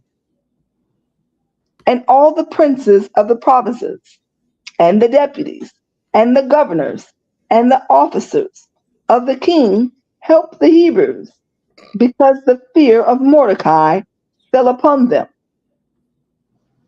For Mordecai was great in the king's house, Mm. and his fame went out throughout all the provinces. Mordecai was Gadol in the king's house. He was Mhm. big, he was powerful, he was great, and he earned that right to be so. Read on, please. For this man Mordecai grew greater and greater. Thus the Hebrews smote all their enemies with the stroke of the sword, and slaughter, and destruction, and did what they would unto those that hated them. Now, do you see this? Mordecai was in another man's house growing to greatness. How do you think that made the king feel? Mhm. You think that made the king jealous? Have the paper. It did not make him jealous. You know why it did not make him jealous? Because the king was confident in who he is. He understood that with one stroke, he could stop Mordecai from doing what Mordecai did. But it would be better for him, to have a powerful man next to him to make him look good in who he is. Not somebody trying to overthrow his kingdom, because that wasn't Mordecai's agenda. The king had to have some tremendous trust in Mordecai to let Mordecai get so great and mighty in his kingdom. He wore a crown. He wore royal robes. He wore the king's signet, and he wasn't the king. But the king had no issues with that. You know why? Because the Creator said that he shall safely be able to trust in you. And that's exactly what it was. The king trusted Mordecai to be faithful, a faithful servant. Do you know how hard it is to get a faithful servant in the world today? Almost impossible. Because every man has in his heart, he wants to be number one. He got to be uno primero, the first one, the number one, the king, the honcho, the head of everything. And the position that the Most High was using him or her for, they forgot that. They lost that because they never recognized when the Most High was using them, and they didn't understand what the Most High was using them for. Will you lose sight of what the Most High is using you for? Or do you even know what the Most High is using you for? And if you don't, I would suggest you pray, you fast, and you meditate. Give yourself a good 3-day fast and ask the Creator that question. Read on, please. Verse 6. And in Shushan, the palace, the Hebrews slew and destroyed 500 men, and Parshandatha, and Dalphon, and Espatha, and Poratha, and Adilah, and Aridatha, and Parmashta, and Arisal, and Aridal, and Vizdah, the 10 sons of Haman, the sons of Hamathatha, the enemy of the Hebrews slew they, but on the spoil laid they not their hand. Hmm. Did you notice that no woman's name was mentioned there? They killed the sons. Why did they kill the sons? Because the sons would have grown up and had vengeance or try to exact vengeance on the Hebrews. Therefore, they were annihilated, all 10 of them, because they could have been angry about what happened with their wicked father and decide that one day they're going to get strong enough and they're going to start taking vengeance in the future. So, to preserve the future, we got to deal with them in the present. And that's what took place. Read on, please. Verse 11. On that day, the number of those who were slain in Shushan, the palace, was brought before the king. And the king said unto Esther the queen, the Hebrews have slain and destroyed 500 men in Shushan the palace, and the 10 sons of Haman. What have they done in the rest of the king's provinces? So now the king misspoke. And what did the king misspeak and what he said? He said, ask of me, my wife, ask of me, and I will give you up to half of the kingdom. And that's exactly what he gave her, up to half of his kingdom. Her uncle, her cousin, now became a great and mighty prince, and the Hebrews got to destroy half of the people that was against them. He gave her up to half of the kingdom without even noticing what he did. Read on, please. See, he spoke that into existence, but he meant it, and the Most High made him live up to it. Read on, please. Now, Wondering what, how many other people are dead. Well, you said up to half the kingdom. Now, now, what is thy petition? And it shall be granted thee. he's still willing to give her her petition. You Mm-hmm. tell me Hadassah wasn't a bad mama jamma. Back. You tell me she wasn't a bad mama jamma. She come in there and talk. Well, let me tell you something, sisters. It's all about how you approach your king. Mm-hmm. You can get anything you want by way of righteousness if you approach him correctly. Hadassah knew she was fully working in her femininity. She was fully aware of her strength, and she did it. She executed it with precision. Oh, my Lord, if it's pleasing to you, then let this happen. Oh, my Lord, if it's pleasing, and if you like it, and if I have been a pleasure to you, then may I, will I, can I? And how can you deny a woman like that? Even if you don't want to go somewhere and she want to go somewhere and she approach you like that, you gotta go. How you gonna turn down a woman that comes in her full femininity to you, a man? You can't deny that. You can't. But a woman gotta recognize her strength in order to do such a thing. And once she knows her strength, she can have almost anything she wants in righteousness. Almost anything she wants. You can't deny her. People be looking at you talking about, man, why does he keep spoiling this woman? What you mean? Why? Man, she earned it. And I couldn't deny her of that. She earned it. Any righteous man is going to give her anything that she deserves. And people who are onlookers are going to be looking at, she is a hell of a girl, though. She is a hell of a girl. But why he keep doing all this for her? Because she earned. Well, I'm getting a little jealous over here. You don't treat me like that. Well, did you earn it? Because you're going to get what you earn. Mm-hmm.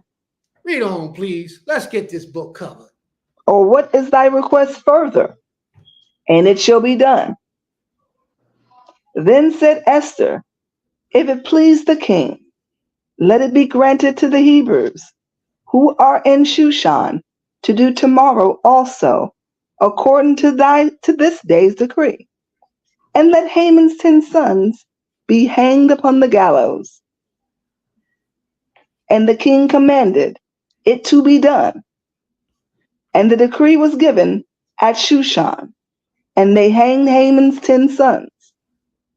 For the Hebrews who were in Shushan gathered themselves together on the 14th day also of the month Adar, and slew 300 men at Shushan. but on the spoil they laid not their hands. But the other Hebrews, who were in the king's provinces, gathered themselves together and defended their lives, and had rest from their enemies, and slew of their foes 70,005. But they laid not their hands on the spoil. They killed 75,000 of people Wow. who hated them. Wow. You know what that makes me think of? All the people who have come up against our people. And what do we do about it? Nothing. All the police who kill our people in the street. And what do we do about it? Nothing. All the people of our people and of other people who rape our children, kidnap our children, eat our children. And what do we do about it? Nothing. Our people wasn't having that back in the day. Why are we having it today? They killed 75,000. And that's just what was reported. It could have been a whole lot more than that. 75,000 is a lot of people.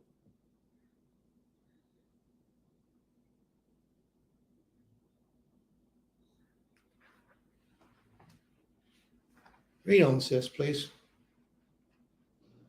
Verse 17. On the 13th day of the month Adar, and on the 14th day of the same rested they, and made it a day of feasting and gladness. But the Hebrews who were at Shushan assembled together on the 13th day of the month, and on the 14th day, and on the 15th day of the same they rested, and made it a day of feasting and gladness. Therefore, the Hebrews of the villages who dwelt in the unwalled towns made the 14th day of the month of Adar a day of gladness and feasting, and a good day, and of sending portions to one another. And Mordecai wrote these things and sent letters unto all the Hebrews who were in all the provinces of the king Ahasuerus, both near and far, to establish this amongst them, that they should keep the 14th day of the month Adar, and the 15th of the same day of the same yearly. Now, do anybody know what that holiday is called? You That holiday is called Purim. Yeah. Purim. Purim, that's correct. That's what that holiday is called. Purim. Now, that holiday was not given to us by the Creator. It wasn't given to us, was not mandatory that we keep it. But if you choose to do it, you can do it. But that's not a mandatory holy day. It's a holiday. It's man-made, man created it. And I understand the reason why they made it. I'm not saying it's a bad thing for them to do. It was a great thing, and it shows unity in the midst of them. But we have to understand that it wasn't commanded by the Almighty. Chief? You're absolutely right. I've always said that it's not commanded. So if you don't want to celebrate Purim, you don't have to. But I use it as a day for turn up. I like to use those days to party. I feel like we people look at us like we don't have days, like we don't party. We just strict. We don't. Man, we partied, man. We had a lot of mistakes, we partied. So I use that day to party. You know? Okay, very well. May the Most High be praised. Total Rabbah. All right, sis, take us home, please. Verse 21. To establish this amongst them, that they should keep the 14th day of the month Adar, and the 15th of the same yearly, as the days in which the Hebrews rested from their enemies, and the month which was turned unto them from sorrow to joy, and from mourning unto a good day, that they should make them days of feasting and joy, and of sending portions one to another, and gifts to the poor. And the Hebrews undertook to do as they begun, and as Mordecai had written unto them, because Haman and the sons of Haman, because Haman the son of Hammedatha The Agagite, the enemy of all Hebrews, had plotted against the Hebrews to destroy them, and had cast Pur, that is, the lot to consume them and destroy them. But when Esther came before the king, he commanded by letters that his wicked plot, which he devised against the Hebrews, should return upon his own head, and that he and his sons should be hanged on the gallows. Wherefore they called these days Purim, after the name Pur. Therefore, for all the words of this letter coming to this matter which had come unto them, the Hebrews ordained and took upon them, upon their seed, and unto them. Slikah. Verse 27. The Hebrews ordained and took upon them, and upon their seed, and upon all such as joined themselves unto them, so that it should not fail, that they would keep these 2 days, according to their writing, and according to their appointed time every year, and that these days should be remembered and kept throughout every generation, every family, every province, and every city, and that these days of Purim should not fall in disuse amongst the Hebrews, nor the memorial of them perish from their seed. Then Esther, the queen daughter of Abigail, the mother of the Hebrew, Slikah, Slikah, verse 29. Then Esther, the queen, the daughter of Abigail, and Mordecai, the Hebrew, wrote with all authority to confirm the second letter of Purim. And he sent the letters unto all the Hebrews through the 127 provinces of the kingdom of Ahasuerus, with words of peace and truth,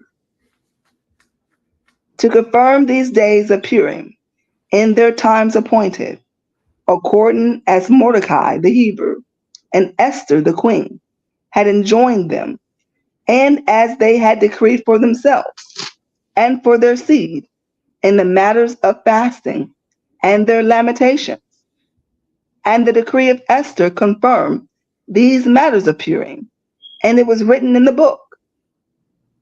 And the king Ahasuerus laid a tribute upon the land and upon the seacoast, and all the acts of his power and his might, and the declaration of the greatness of Mordecai, to which the king advanced him, are they not written in the book of the chronicles of the kings of Media and Persia? For Mordecai the Hebrew was next unto the king Ahasuerus, and great among the Hebrews, accepted by the multitude of his brethren, seeking the welfare of all his people, and speaking peace to all his seed. May the Most High be praised. And that concludes the book of Hadassah, commonly known as the book of Esther. Are there any questions or comments, family?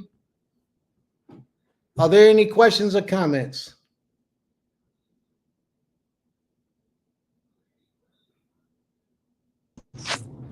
Kane, I have a comment. Can I be heard? Yes, you may. Okay, shalom everyone. I first of all, I really love the book of Hadassah and the messages, but I for this particular reading, every time we read the scriptures, there's something new that's revealed. It's a living word. So this time, what was really, really prevalent to me was the reoccurrence of preparation.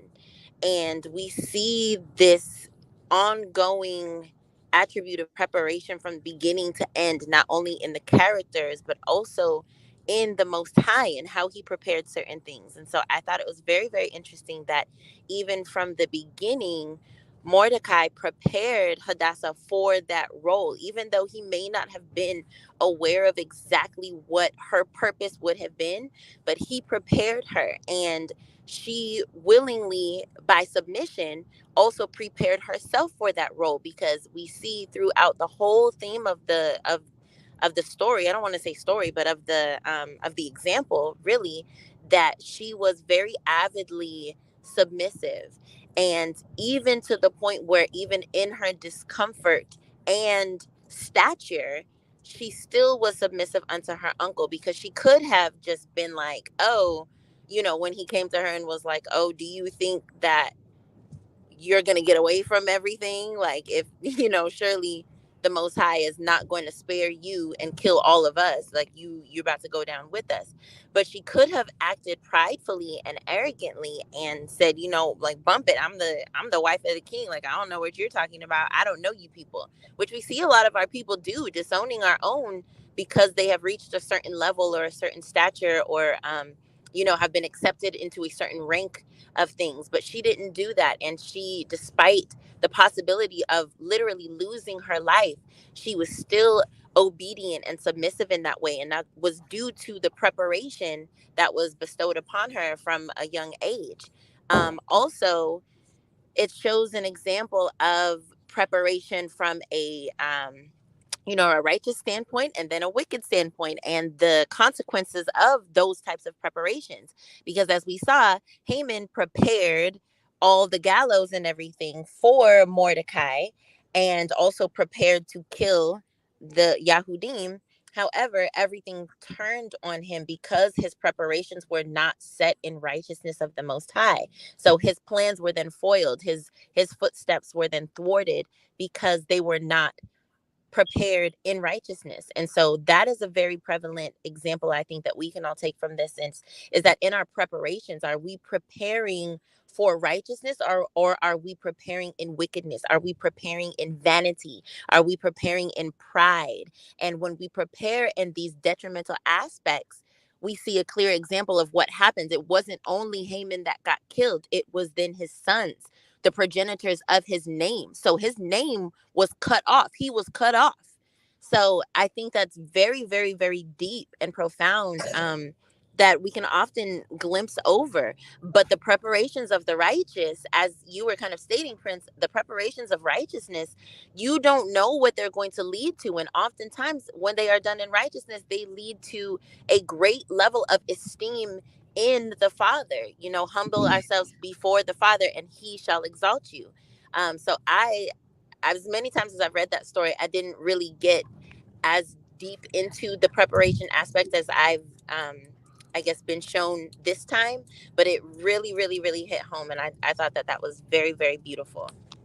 Well, that's because you hadn't read it with us before. That part too. May the Most High be praised. Very good, sis. I'm glad you got that much out of it.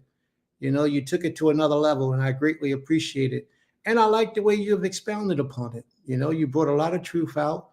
You shared a lot of the information. You put your own twist to it, and I'm sure that the people got a lot from you. May the Most High be praised. Toda Rabbah. Very good job, sis. Is there anyone else who would like to speak their position? Sister Sadia? Saadia, I see you had something you wanted to say.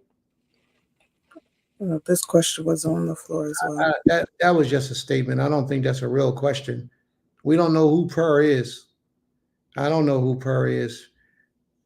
Purim means lots, cast lots. They cast lots, therefore they call it the day Purim.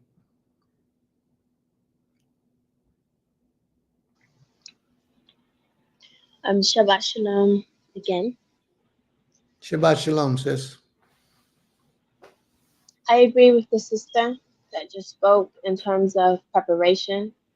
The Most High says that the wicked will not be established by their wickedness.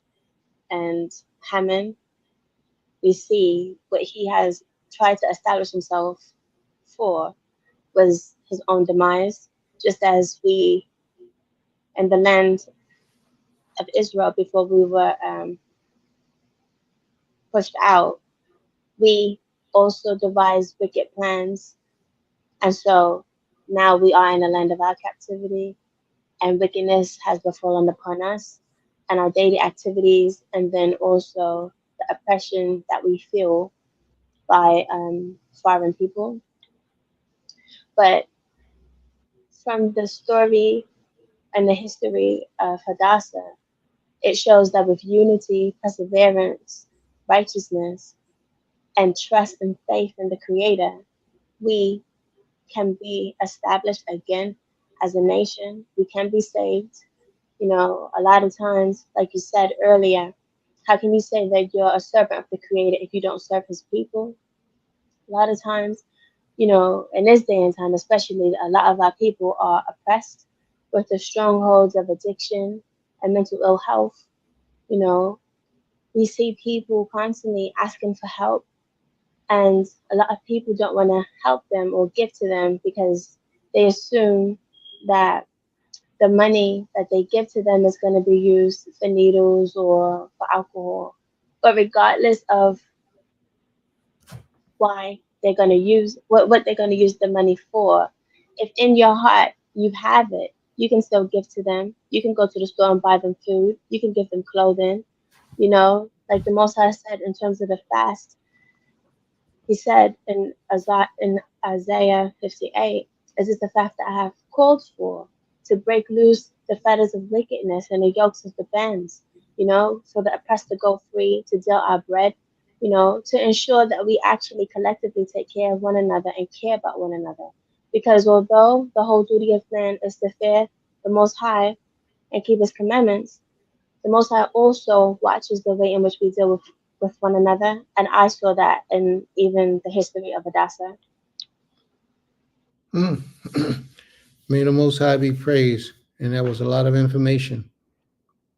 And it's good that you saw that in that history.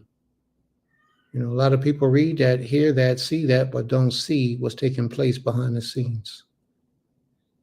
May the Most High be praised. It was something that you said that I wanted to speak about, but it slipped my mind. I can't remember what part it was. It was something that you brought out that I wanted to elaborate on a little bit. Well, if it's meant to be, it will come back. May the Most High be praised. Toda Rabbah. Benazante, you wanted to speak?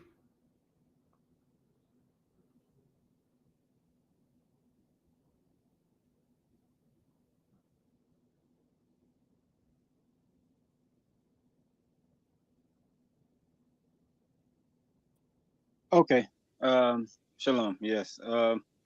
So within this story, there's a few different points that stand out to me. And first and foremost, it's like every core vow and principle that the Creator has given us in His Torah is shown in this story. So when you start out with the beginning of it, you know, you have Mordecai, who is, you know, would be seen in the eyes of the Creator as a just man, a righteous man, you know, someone that is living out, you know, the Torah, you know what I mean? And he's doing it even when there's peer pressure around him. You know, he's doing it when everybody else around him is bowing down to the king, and he's the only one that is staying firm on what he has been brought up, knowing the law that he's been brought up to keep since he was a child. And so his righteousness, you know, is something that he stood fast upon. He stood, you know, he stood firm on that. And so going from there, you see, you know, Haman, you know, who like I said, he's walking in the spirit of arrogance, he's walking in the spirit of pride, you know, and we see all throughout the scripture, he says, you know, pride goeth before destruction, right? And a lot of times, even in my law that I brought out earlier today, the first law that I brought out, it was that, you know, for us to, you know, to not to not avenge or bear a grudge against the children of our people. But I also added to that that vengeance is always belonging to the Creator. And it's like anytime we feel that a person has done us away, regardless if they're our people or not our people, the Creator is always watching everything that takes place, right? But a lot of times He's watching how we respond to what's taking place, and He's also watching the person that wants to inflict harm onto us, or the person that is trying to cause harm to us, whether that be physically, emotionally, mentally, however. And so, you know, as I was following through the story, it's like once you get to Haman, it's like again, everything that he intended to do to us, the Creator, you know, gave him that recompense. But he only gave it to him after seeing what we were going to do first. right? So what I mean by that is that once the decree was sent out, it's like the creator, he will place it in, he's still in control of all of our minds and hearts. So he placed it in Haman's heart to even bring that decree to the king. And then he placed it in the king's heart to put the stamp on the decree, just to see how his people would respond to it. Whether they was going to be completely fearful, lose faith, whether they was going, hold on, Zion, go. Whether he was going, whether we was going to fold and lose all faith and hope in him, or whether we was going to stand firm. But in Esther's case, she stood firm. She went before the creator, fasted for the people. Not only that, but she had the people that was under her, that wasn't even of our custom and our heritage, the people that were in the king's house, she had them fast for her people, and that right there stood out to me as well. And so it's like, when I'm listening to the story, it's like I'm seeing so many core values and so many core points that we see all throughout the Torah, where it's like, if you stand firm in the righteousness of the Creator, He will allow us to prevail in the end. No matter what decree is sent out, no matter what it looks like, whether it looks like we're about to be destroyed, a lot of times He'll do that just so He can show His glory in the end. But I will say that I do feel that had Mordecai responded differently, had Esther responded differently, that decree may have been actually able to proceed. Had Esther not been as wise and as humble and as meek as she was, understanding, like you said earlier, like, this was not just her life on the line, but the nation's life on the line. So within that, she was wise.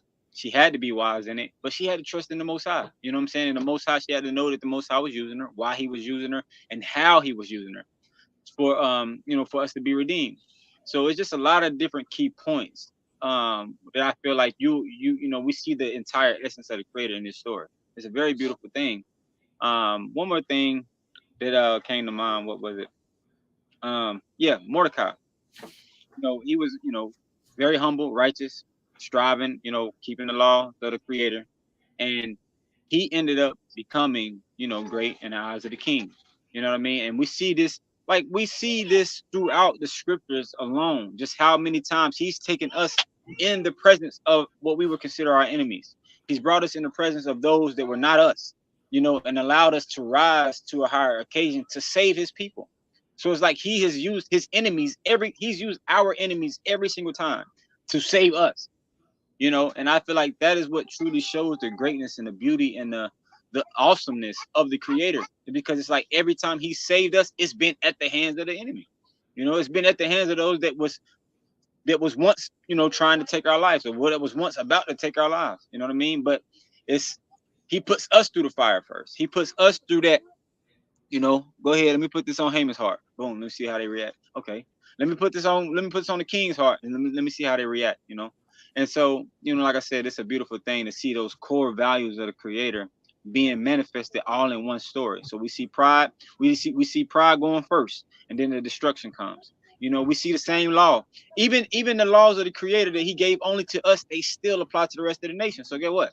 What you do, what you intend, you live by the sword, you die by the sword. You reap what you sow, an eye for an eye. You was ready to take, our life. You was ready to take Mordecai's life. You was ready to take the life of my people. Get what? Now your life has to be taken. But it's taken that your life is going to be taken at your own people's hands. If the same king that you were serving, he's the one that's going to bring the decree for your life to be taken. So I think that's very, what's the word that we, it says very ironic, how the Creator does things. And if we allow it to just play out, his vengeance, his execution, his judgments are always righteous. And I think that it was just amazing. It was a very, very great lesson, very great story, and it's a lot to take from it. Even what I'm saying is only a small piece of what can be taken from the story. Zehu. Absolutely. May the Most High be praised. So my question to your family is, how many of you have a Haman in your life that's doing these plots and plans and wickedness against you that the Most High is allowing to take place just to see how you react? There are a lot of people who come against you, who just hate you just to hate you. Some of them live right in your household. Some of them you call brothers and sisters. Some of them wear fringes. And they hate you in your heart, in their hearts, but they won't let you know that. They despise you. So the only way you could prepare against this, because it's not so obvious like it was with Mordecai, the only way you can prepare for this is to be loyal to the Creator. Submit yourself truly to the Most High's will. And like that wall, lean on the Almighty, and He'll fight your battles for you. You know, that was one of the lessons that I've learned over this weekend that I went home. And one of the lessons that I learned is to just let go and let the Almighty. If you are living the life that you're supposed to live to serve this King, He ain't going to let nothing happen to you. He's not going to let anybody come up against you. He's not going to allow them to hurt, harm, or destroy or maim you. But you have to be doing the very best that you know how to do to please Him. And once you're doing all that, you're good. Believe me, you're good. You're good. All right. So a lot of you got haters in your life. Go ahead, bro. Read on. Speak on. Real quick. I picked up something at the end when we want to ask El Shaddai something. We want to ask the Most High something. You don't just go ask Him. Fast first. That's what they did. That's what they did. Fast first, and then they ask. You don't just let me go pray. God, no. Fast. Give a day of fasting. At least a day of fasting. At least that day, start fasting, and later on that day ask. At least, That's what I want to say. That's right. That's right. That's what they did. They fast before the Almighty for 3 days and 3 nights. Then she proceeded to do what she thought was best for her to do, because the Most High had already intervened. The Most High had already started working through her to bring about His miracle. Have you noticed, and I don't know if you all noticed this, but the Most High has never used a perfect person to bring about His perfection. He's always used imperfect people to bring about His perfection. Always.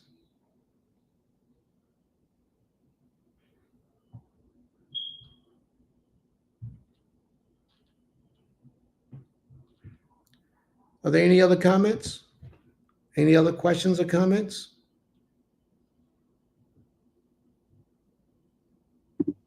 Sister Shacey says, I think we have humans in our lives, known and unknown.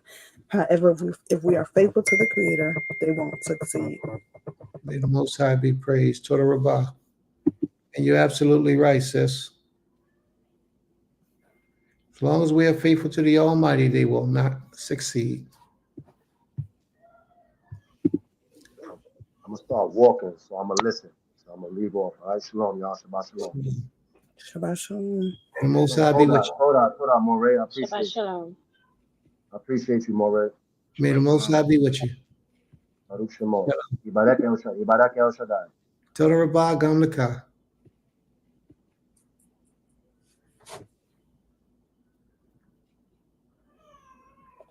Yeah, I just wanted to say the story of Hadassah, the book of Esther, is one of my favorite books in the Tanakh.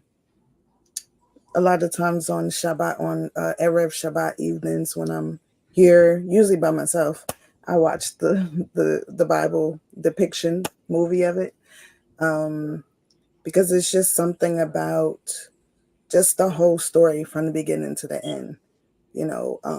Like I looked at how not only was she an orphan, but she was loved by her uncle, by her cousin, and he, took care of her with so much pride and love, and he taught her.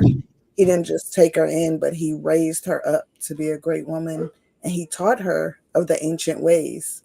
He didn't, allow her to just, sometimes if you don't have your family, your parents, people will make you, feel bad for you and just kind of like allow you to just be. And so I love that part. I love that about how Mordecai was with her. And he, he protected her in so many ways. the movie is always different than the movie is always going to be more dramatic than actually the reading.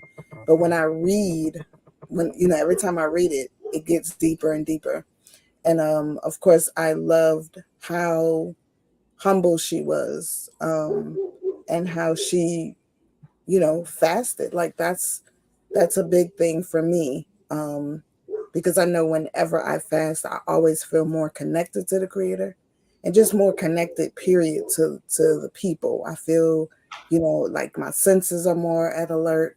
I don't feel bogged down with stuff that's blocking my mind, on my heart. And so I think the lesson, of fasting, and then not just she knew herself as a Hebrew, but she said her maids, her maid servants, were going to do it with her. They weren't Hebrew, from what we understand, but they observed and they did something that she asked them to do, and that shows also the respect they have for her as the queen and as a humble woman in her position. So it shows that you have to really walk in the path that the Creator has bestowed upon you, even when you don't understand it, you know. Because I know, just from reading, she didn't understand it at first, but once she did, she walked in that path and she stood in it. And so it's definitely an inspiration, when we read these stories from our times, the history, for us to not just read it and be bewildered and googly eyed over it, but to put it into practice, to look at them as heroes and sheroes, as mentors and as mentors to us. And so I just pray that, we continue to do that with these stories of the great men and women in the Tanakh. And I'm thankful that, you have taken this time, Abba, to pull out the great women, to not just, you know, talk about how women should be, but to show the examples, so that it's not a myth or something that somebody's making up, but this is the type of women we were back then. And even though we're in this world today, the Most High has opened our eyes, those of us whose eyes are open, to see these things, to see these patterns, to see this path. And Creator willing, He'll help all of us to become better women in that manner, as the days go on, as we continue to learn and seek His face for guidance. So, Selah. May the Most High be praised. She just exposed me, y'all. She just exposed me because that was my intent. I had to approach this in a different pattern, in a different way. It's easy, and we're accustomed to people talking about what we don't do, what we ain't doing, but we had to come about this in a different way. We had to bring it to the people in a way that they could relate to, in a way that they can gain understanding from the lesson, in a way that they themselves would place themselves in the positions of the people that we're talking about, examine their own lives, and see where they fall short. So that's why I did what I've done in the last several months or so, the last 2 months. All of these lessons, it's been about men, it's been about women, but they've been geared toward causing you to think about yourself internally, and where you may have made mistakes or wasn't this type of person or need to better yourself. These lessons was designed in this manner not to point the finger, but to bring you your awareness about individuals, how they lived and why they did what they did and what their rewards were. And if it's done right by its completeness, most of us here would have transformed our lives and began to learn, to live, to serve the Creator in a different way than we've ever done before. You know, you're only going to see what's in you coming out of you. You're only going to see it. If it's not in you, it's not going to come out of you. Well, this way, you can see what's not in you that you can expose yourself to and find a way to put it in you so it can come out of you. When he's speaking about way of goodness, righteousness, truth, justice, and peace. A lot of us are some selfish people. But if I just stood here and said you're a selfish person, you would hate me for it. But if you feel within yourself by listening to the lessons that you're a selfish person, then you'll hate yourself for it and want to be better. I could sit here all night and point the finger. But saying just like I'm pointing the finger just now, I got three fingers pointing back at me. I don't want to do that. What I want to do is I want it to penetrate to your soul so that you can come to a conclusion for yourself because nobody knows us like we know ourselves. You know what you do in the dark. Prince ain't there. You know what you do when ain't nobody looking, when you're alone by yourself. Those embarrassing things, those disrespectful things. You know what you do. But if by way of these lessons we can speak and it causes you to see yourself to make you want to be better, then by all means, please do so. Like I said about the lesson that we were speaking on a couple of weeks ago, last week, I believe it was, and the brother went, shaved his head, and went on a fast and transformed his life. I had to respect that because by him doing that, it did something to me to elevate me internally a little bit more.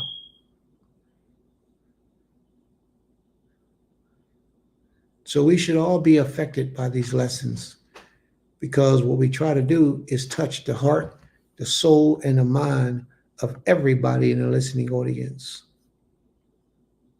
And we take pride in our classes not being like everybody else's class. We take pride in that because we're different. And we plan on continuously bringing the people a different way of serving this king. All right? Is there anybody who would like to close us out with prayer? If I may, very quickly, Prince. Yes.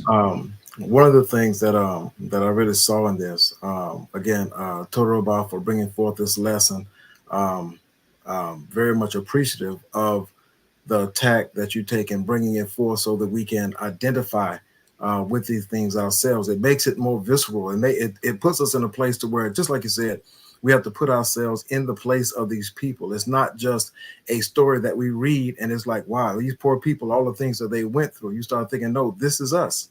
And these are the things that we go through. And one of the things that it highlights is it shows the our Creator's love for us. It shows the precedence of fasting and the importance of fasting throughout everyone that the Creator has raised up to bring deliverance to our people, and also how important it is to have that person in our life to check us, because for Hadassah it was her cousin that had to check her and say, hey, remember, girl, you are us too. So if it happened, what do you think is going to happen to you? And I think about how for Dawid it was the prophet Nathan that he had to be there to check him and tell him, say, hey, remember, you are this man.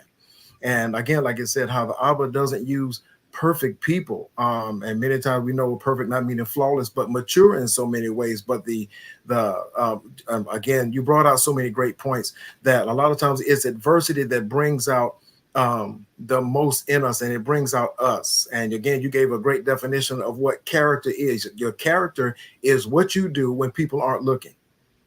It's what you do when people aren't looking. How will you still conduct yourself righteously? Will you still conduct yourself in a way that's upright? Like you noted, even during, as it was noted during the earlier part of the service, where the shopping cart went and hit the people's car.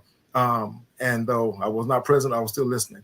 But the lady wrote a note so that, whatever, so that the situation can be made right and it can be made righteous. And so again, it always shows us that the Abba loves us so much, and he gives us opportunities, and that regardless of whatever station we currently may find ourselves in, he always has people in position to elevate us to a level and a status that we ourselves may not even see. He sees way farther than we see. Like I say, we see in part, we hear in part, we know in part, but he knows all, he sees all, and he'll have people in place, even the ones that we think or may seem like the ones that are there to be adversarial to us. He will turn around and make our enemies our footstool, and it'll be that same person that will be the one that'll be in a place to or will rise up in spite of what they're doing. And one of the things that I do love about it is that when you bring the lesson, like I say, you bring it raw. And that's the way that it should be, because iron sharpens iron. Blades don't get sharp because of smooth things. It takes abrasion to make blades sharp. And so again, total about for I'll be using you in this way, and I'm Most High using you to bring these lessons to us in such a way that when we hearken, hear, and do, that we can apply them and we can find growth in our lives and see all that the Abba is doing in us. Even if we don't see it right now, it will be made manifest when we apply His Torah. I yield. Torah. May the Most High be praised. Toda Rabah. Toda Rabah. But after I think Ben Azante Tyreek wanted to say something, then I wanted to. Okay, go ahead. Kane, I wanted to let me back on a few things, especially what Abba was saying. Abba Mattathias just said as far as character. I was gonna say something about fasting too, but real quick on fasting. Fasting is a very, very powerful thing. And it just shows the Creator that we're willing to deny any and everything just for a little bit of, however long we fast. It's just us showing the Creator we're willing to deny everything physical, everything in this physical realm, to be able to just meet Him in that spiritual realm, be with Him during that time, however long we're fasting. It's just, us being able to deny everything physically. But, you know, let me back off of what Abba Mattathias just said when it comes to character. I think in this story, something else for us to look at as well is how many times the Creator was actually glorified. And what I mean by that is this, right? How Princess Medai just brought out that the servants of Esther, they fasted with her, but I can guarantee you, them fasting with her was something that they willfully and willingly did, and they did it because I know that they admired every attribute that they seen in Esther as well. Hence, the Creator being glorified, right? You have Mordecai, right, who was keeping the law of the Creator when he did what he did. When he seen the spies doing what they were doing and plotting on against the king, he did what the law says, to be a righteous witness, right? Not to see something going on and not speak up and not say, hey, let me say, and a lot of people in Israel today would only think that the laws only apply to our people.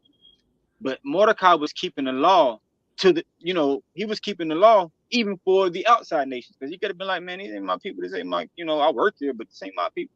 He was doing what was righteous, period, and the Creator has called us to be a light unto the nation, right? A light, not only just to us. It's good for us to be a light to each other, but we're here to be a light to the rest of the world.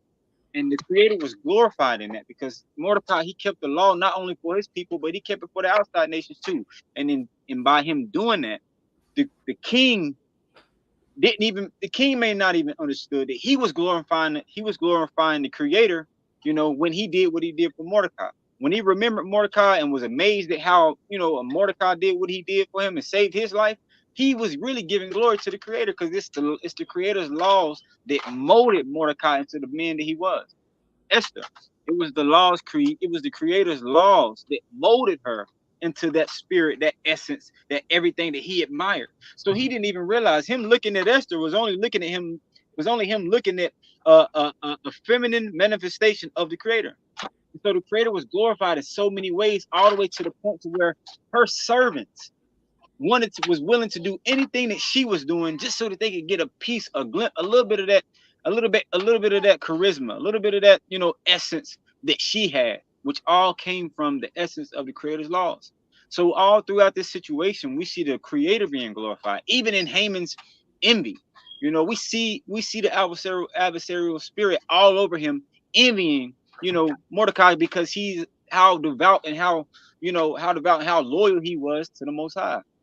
So I just thought, when you look at it at a deeper scale as well, you see the Creator, he's being glorified all throughout this story. And it shows us that, when we do what is righteous, when we, continue to strive to keep his laws to the best of our ability, even when we're being persecuted, the Creator is being glorified. The Creator was glorified when the king said everything that he literally came out of his own mouth. What should I do for the man that I want to honor? Not even realizing he's saying out his mouth, I'm giving honor and praise to the Almighty, the Creator. Even though he didn't say those words, that's what his spirit was saying, because he was that he was that, I can't really use the word, but he admired the traits and the qualities and the character of these two Hebrews, to that point, even when he didn't even know Esther was a Hebrew. You know what I'm saying? He just judged her by her character. And he was taken away to the point where he wanted to give over his kingdom, half of his kingdom, to her, right? Which, and like I said, that's the creator being glorified. He was given over, he wanted to give half of his kingdom over to the creator, not even realizing it. So with that, I yield. Our character and our personality, our integrity, these things will take us above and beyond for the rest of the nation, for the rest of the world. If we talk about being a light to the nations, this story gives a perfect example of what that is. Say what? Hmm. May the Most High be praised. Ain't nothing wrong with looking deep on the subject. Ima? Mhm. Shalom. So much happens in a day. I sent out the link to quite a few people that I know follow this way of life. And sometimes I'll send it to like my family and stuff. But today I sent it to the sister who um I've known. The funny thing is when I first met her, I didn't know myself as an Israelite, but she was in the way because she was in an organization, and I used to work for them, but I wasn't a part of their, that way of life at the time. And we became acquaintances. And I say acquaintances because we never exchanged numbers, but whenever we saw each other, we always greet each other with warm smiles, a hug, and some good conversation. So today I sent her the link for the morning class, and she hit me saying, hey sis, and just asking about the children. And I asked her about her son because her son recently had a seizure and he's recovering. And then so for second half, I sent her the second half link, and I went to look at my messages because I see she messaged me, and she messaged me this long message, and she said, basically, in the summary, that she no longer considers herself Hebrew, and she started to talk about why. Um, and no, I said to her, yes, she started to tell me why and she said basically that when she was, part of that organization, her and her husband were treated very poorly. And then when her husband died, the men in that organization tried to rape and molest her. And then they would try to convince her to send her children overseas. And she was just like, she said the grown women would talk about how handsome her sons were, and the men would talk about her daughter. So she started to leave her children, not bring her children when she would come around, because she felt like they were targeting her children. And so I was just like, wow, I told her, sis, I didn't mean to offend you. And I didn't even, I didn't know that was the case, because we've never talked like in depthly about her path in this way or mine. And so, and then when I said that, she said, no, I would never feel offended by you. In all the years I've known you, she said something to me that I was just like humbled. She was like, you've always been like an angel in my life. Every time I see your presence, you're pleasant, you're smiling, you always have good words for me.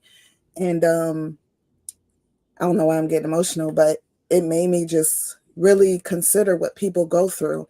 And then, and then so we started exchanging messages, and I was talking to her about how this walk of life is so many things that happen that we would never know, with the wickedness and the evilness, and people who call themselves Yisrael, and you go into these places, or you join these communities, with the best in your heart, to feel like, hey, you finally found a place, a home, and then these atrocities happen. And so we started exchanging those conversations. I started telling her what happened to my daughter, and just in that conversation, it was just like we realized that um so much pain and so much healing, like, I mean, it's not, I just realized it, I know we need it. So much healing has to go on in Israel. And it just made me think about, like, even when things go on in your life, like, we still have to walk, knowing that the creator is watching over us.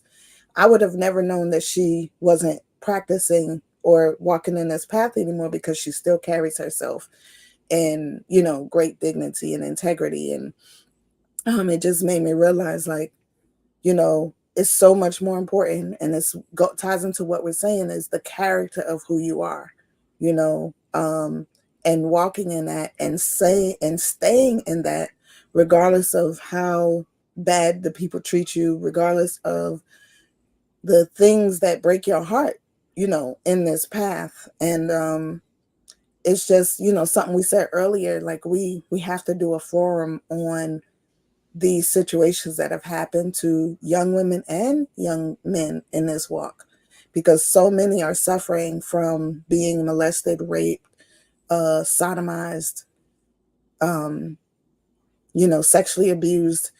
And like you said earlier, but we wondering why, you know, the young boys is being walking around acting feminine, or the girls is acting a little hard. And so we got to find a way to bring about healing to our people. And and everybody's not going to speak up and say it happened to them, but I think if we start to place, you know, spaces for people, whether they come or not, they're going to hear it and they're going to listen, and they're going to, you know, hopefully get something from it. But it just reminded me that we have to stay steadfast in our walks in this way of life. Like I said, I didn't even know myself as an Israelite when I met her, and you know, now I am, and she's not, or she doesn't acknowledge it anymore. um it just shows, you know, the paths we take can be so vast, but the things that can pull us away from the Most High, you know, a lot of people will say, well, you know, don't walk away from the Creator. But I just can say personally that the pain that you go through when something like that happens to you or a loved one, it can make you walk away from everything in this world. And so, you know, I just feel like we have to find a way to help others to stay, you know, uplifted, because you know, it's just so much going on, and it's just, you know, sadness. So I just appreciate the sister even opening up to me. And I pray that she, you know, did chime in and listen at some point. And I pray that somehow, some way, you know, we're able to heal some of her sadness and her pain, and she's able to open back up to the Creator and accept Him in her life. So, cool. May the Most High be praised. Total Rabah.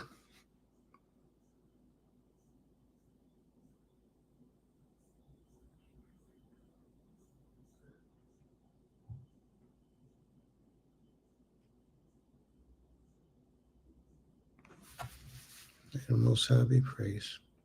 It's always sad to hear somebody suffering like that.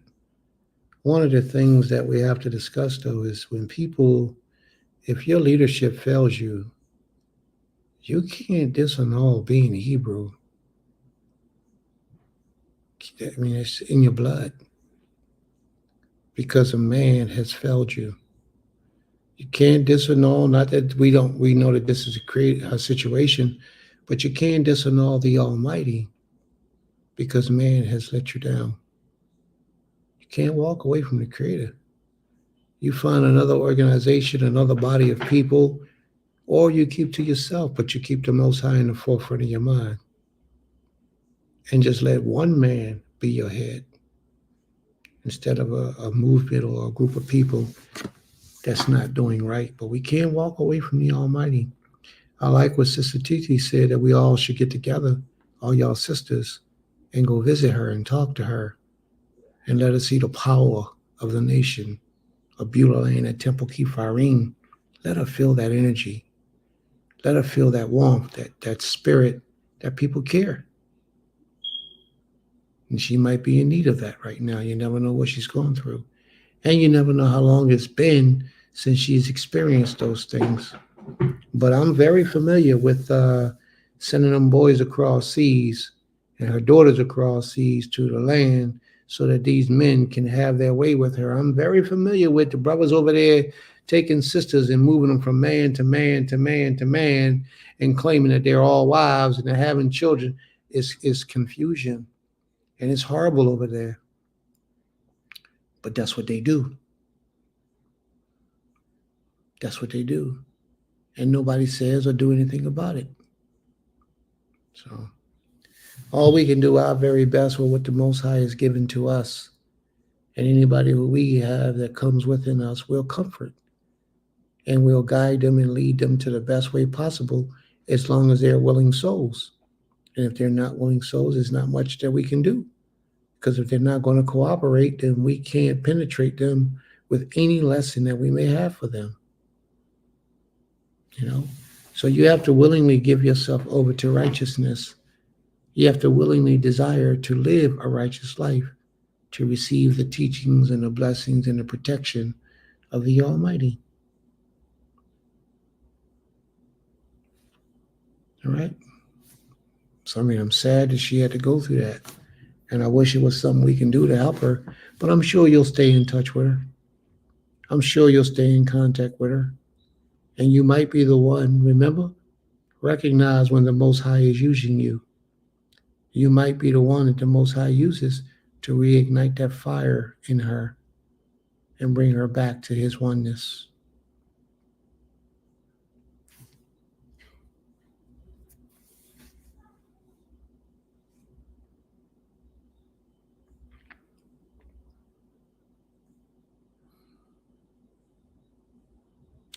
Is there anybody who would like to close us out with a prayer tonight? Before we close out, is there any other comments or questions? Is there anyone who wishes to speak before we close out? I just want to announce the holy days again. Yes. Okay.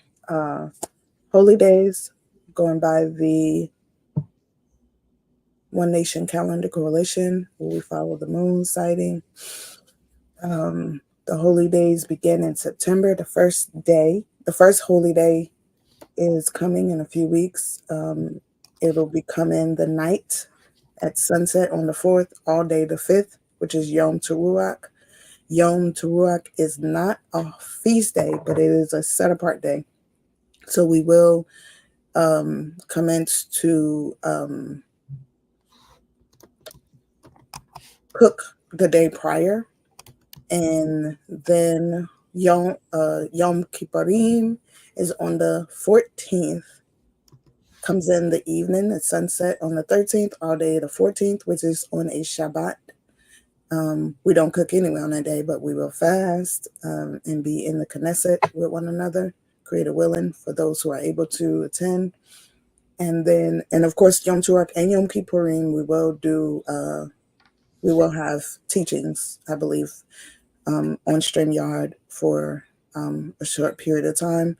And then September 19th through September 26th is Sukkot.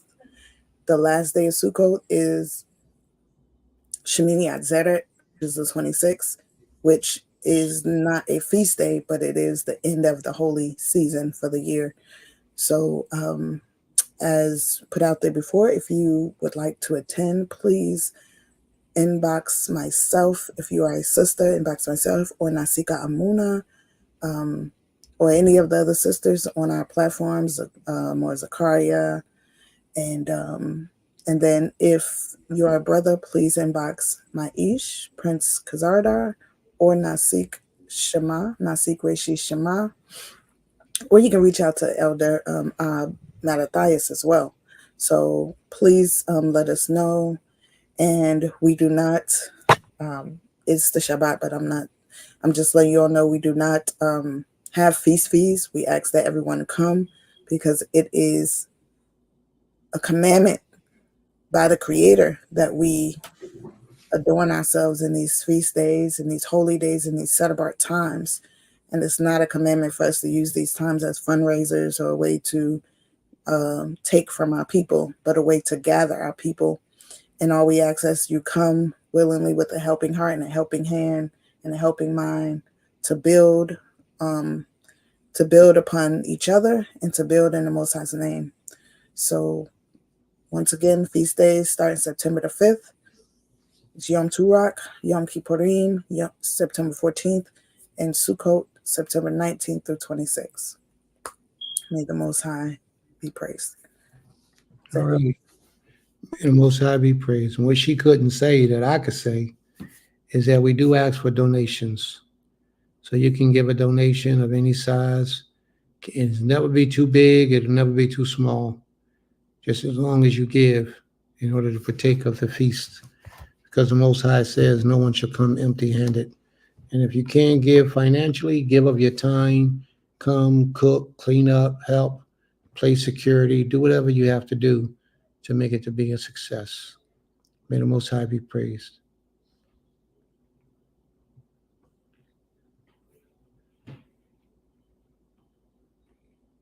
All right. Are there any questions or comments, family, before we close out? You're all absolutely certain that there's nothing you want to say. We had a wonderful class today. Did y'all know that? It's 8:05. Y'all done pulled a 4-hour banger. Y'all ain't no joke. Y'all done got me to the place where I had to sit down. Y'all ain't no joke. All right. So if there's no other comments, do we have anybody that would like to close us out with prayer? I wish I had the shofar with me because I like to blow the shofar for my sister. She dedicated it to the house of the worship, house of the Mikra Kodesh, the holy, the assembly that we are to have. She dedicated it to the house of worship for that purpose. And I don't have it. I left it at the temple.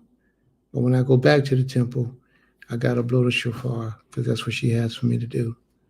That's what the Most High commanded for us to do, but that's what she requests for me to do. And I don't mind. If a request is a positive, righteous, spiritual thing, we do it. All right. So nobody want to close us out with a prayer, huh? Wow. All these righteous souls. Okay. Let's go. I just knew Sister Ornette was going to volunteer, but nah, okay. No problema. We going to do this, family. We going to do it. All right? Just give me 1 second. Let me get these lights, please.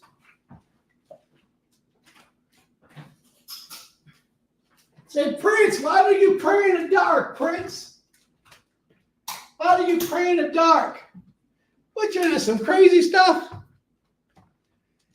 King Solomon said that the Most High said that he dwells in thick darkness. When you're making prayer, you're actually communing with the Almighty. You'll actually be going before him in your prayer. And that's why you shouldn't make prayer if you're on your nida, if you're unclean. So therefore, we resemble the place where the Most High resides when we make prayer. And we do our best to please him. Baruch atah Abi Eloheinu melech haolam, asher bahar banu mikoil ha'amin, v'noten lanu ha'torah, v'noten lanu shir hazeh hashaba hazeh. Toda rabah Abi ki koil otanu Abi. Toda rabah. Great and mighty King, Master of all creation, we ask of thee for permission to approach unto your throne.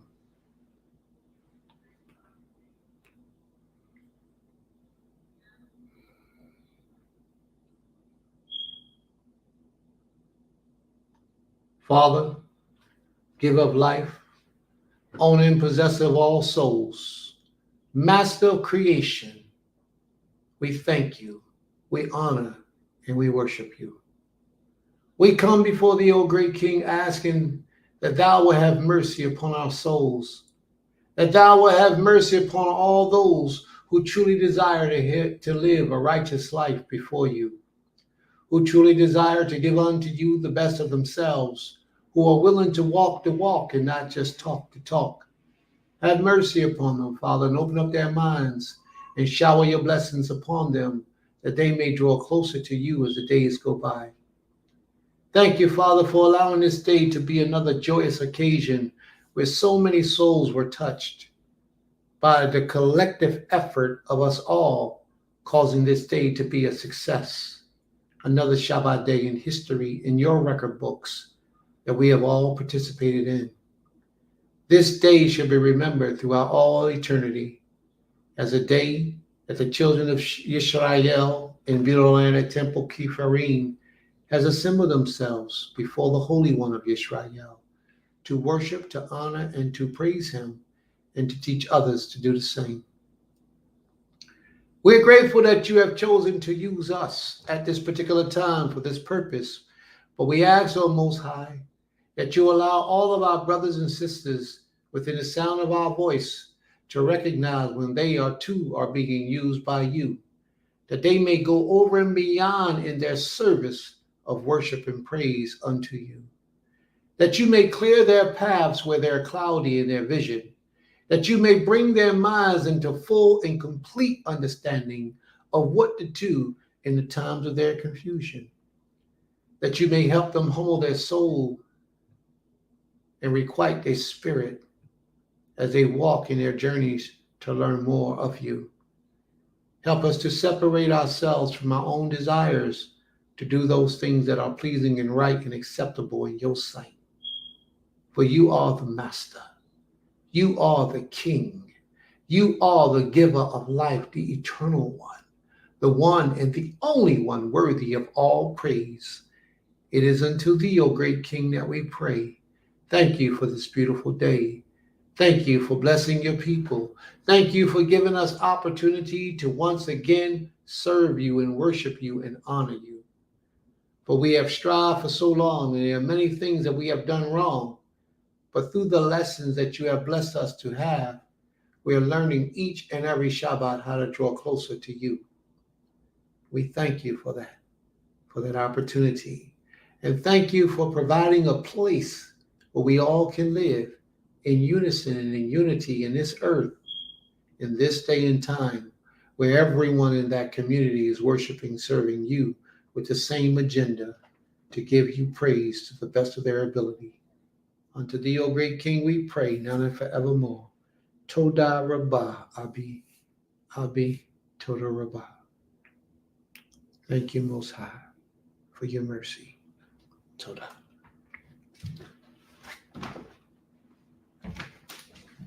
Hallelujah. All right, family. Again, we'd like to thank you all for coming out, for being with us, for protecting us, blessing us, and strengthening us. We'd like to thank y'all for sharing your time with us. Now, my brother, well, I'll speak on that later in private. We'll have that conversation. All right. May the Most High be praised. Lala Tov, everyone. Lala Tov, Shabbat Shalom. Later, Shabbat Shalom. Lala Tov. Lala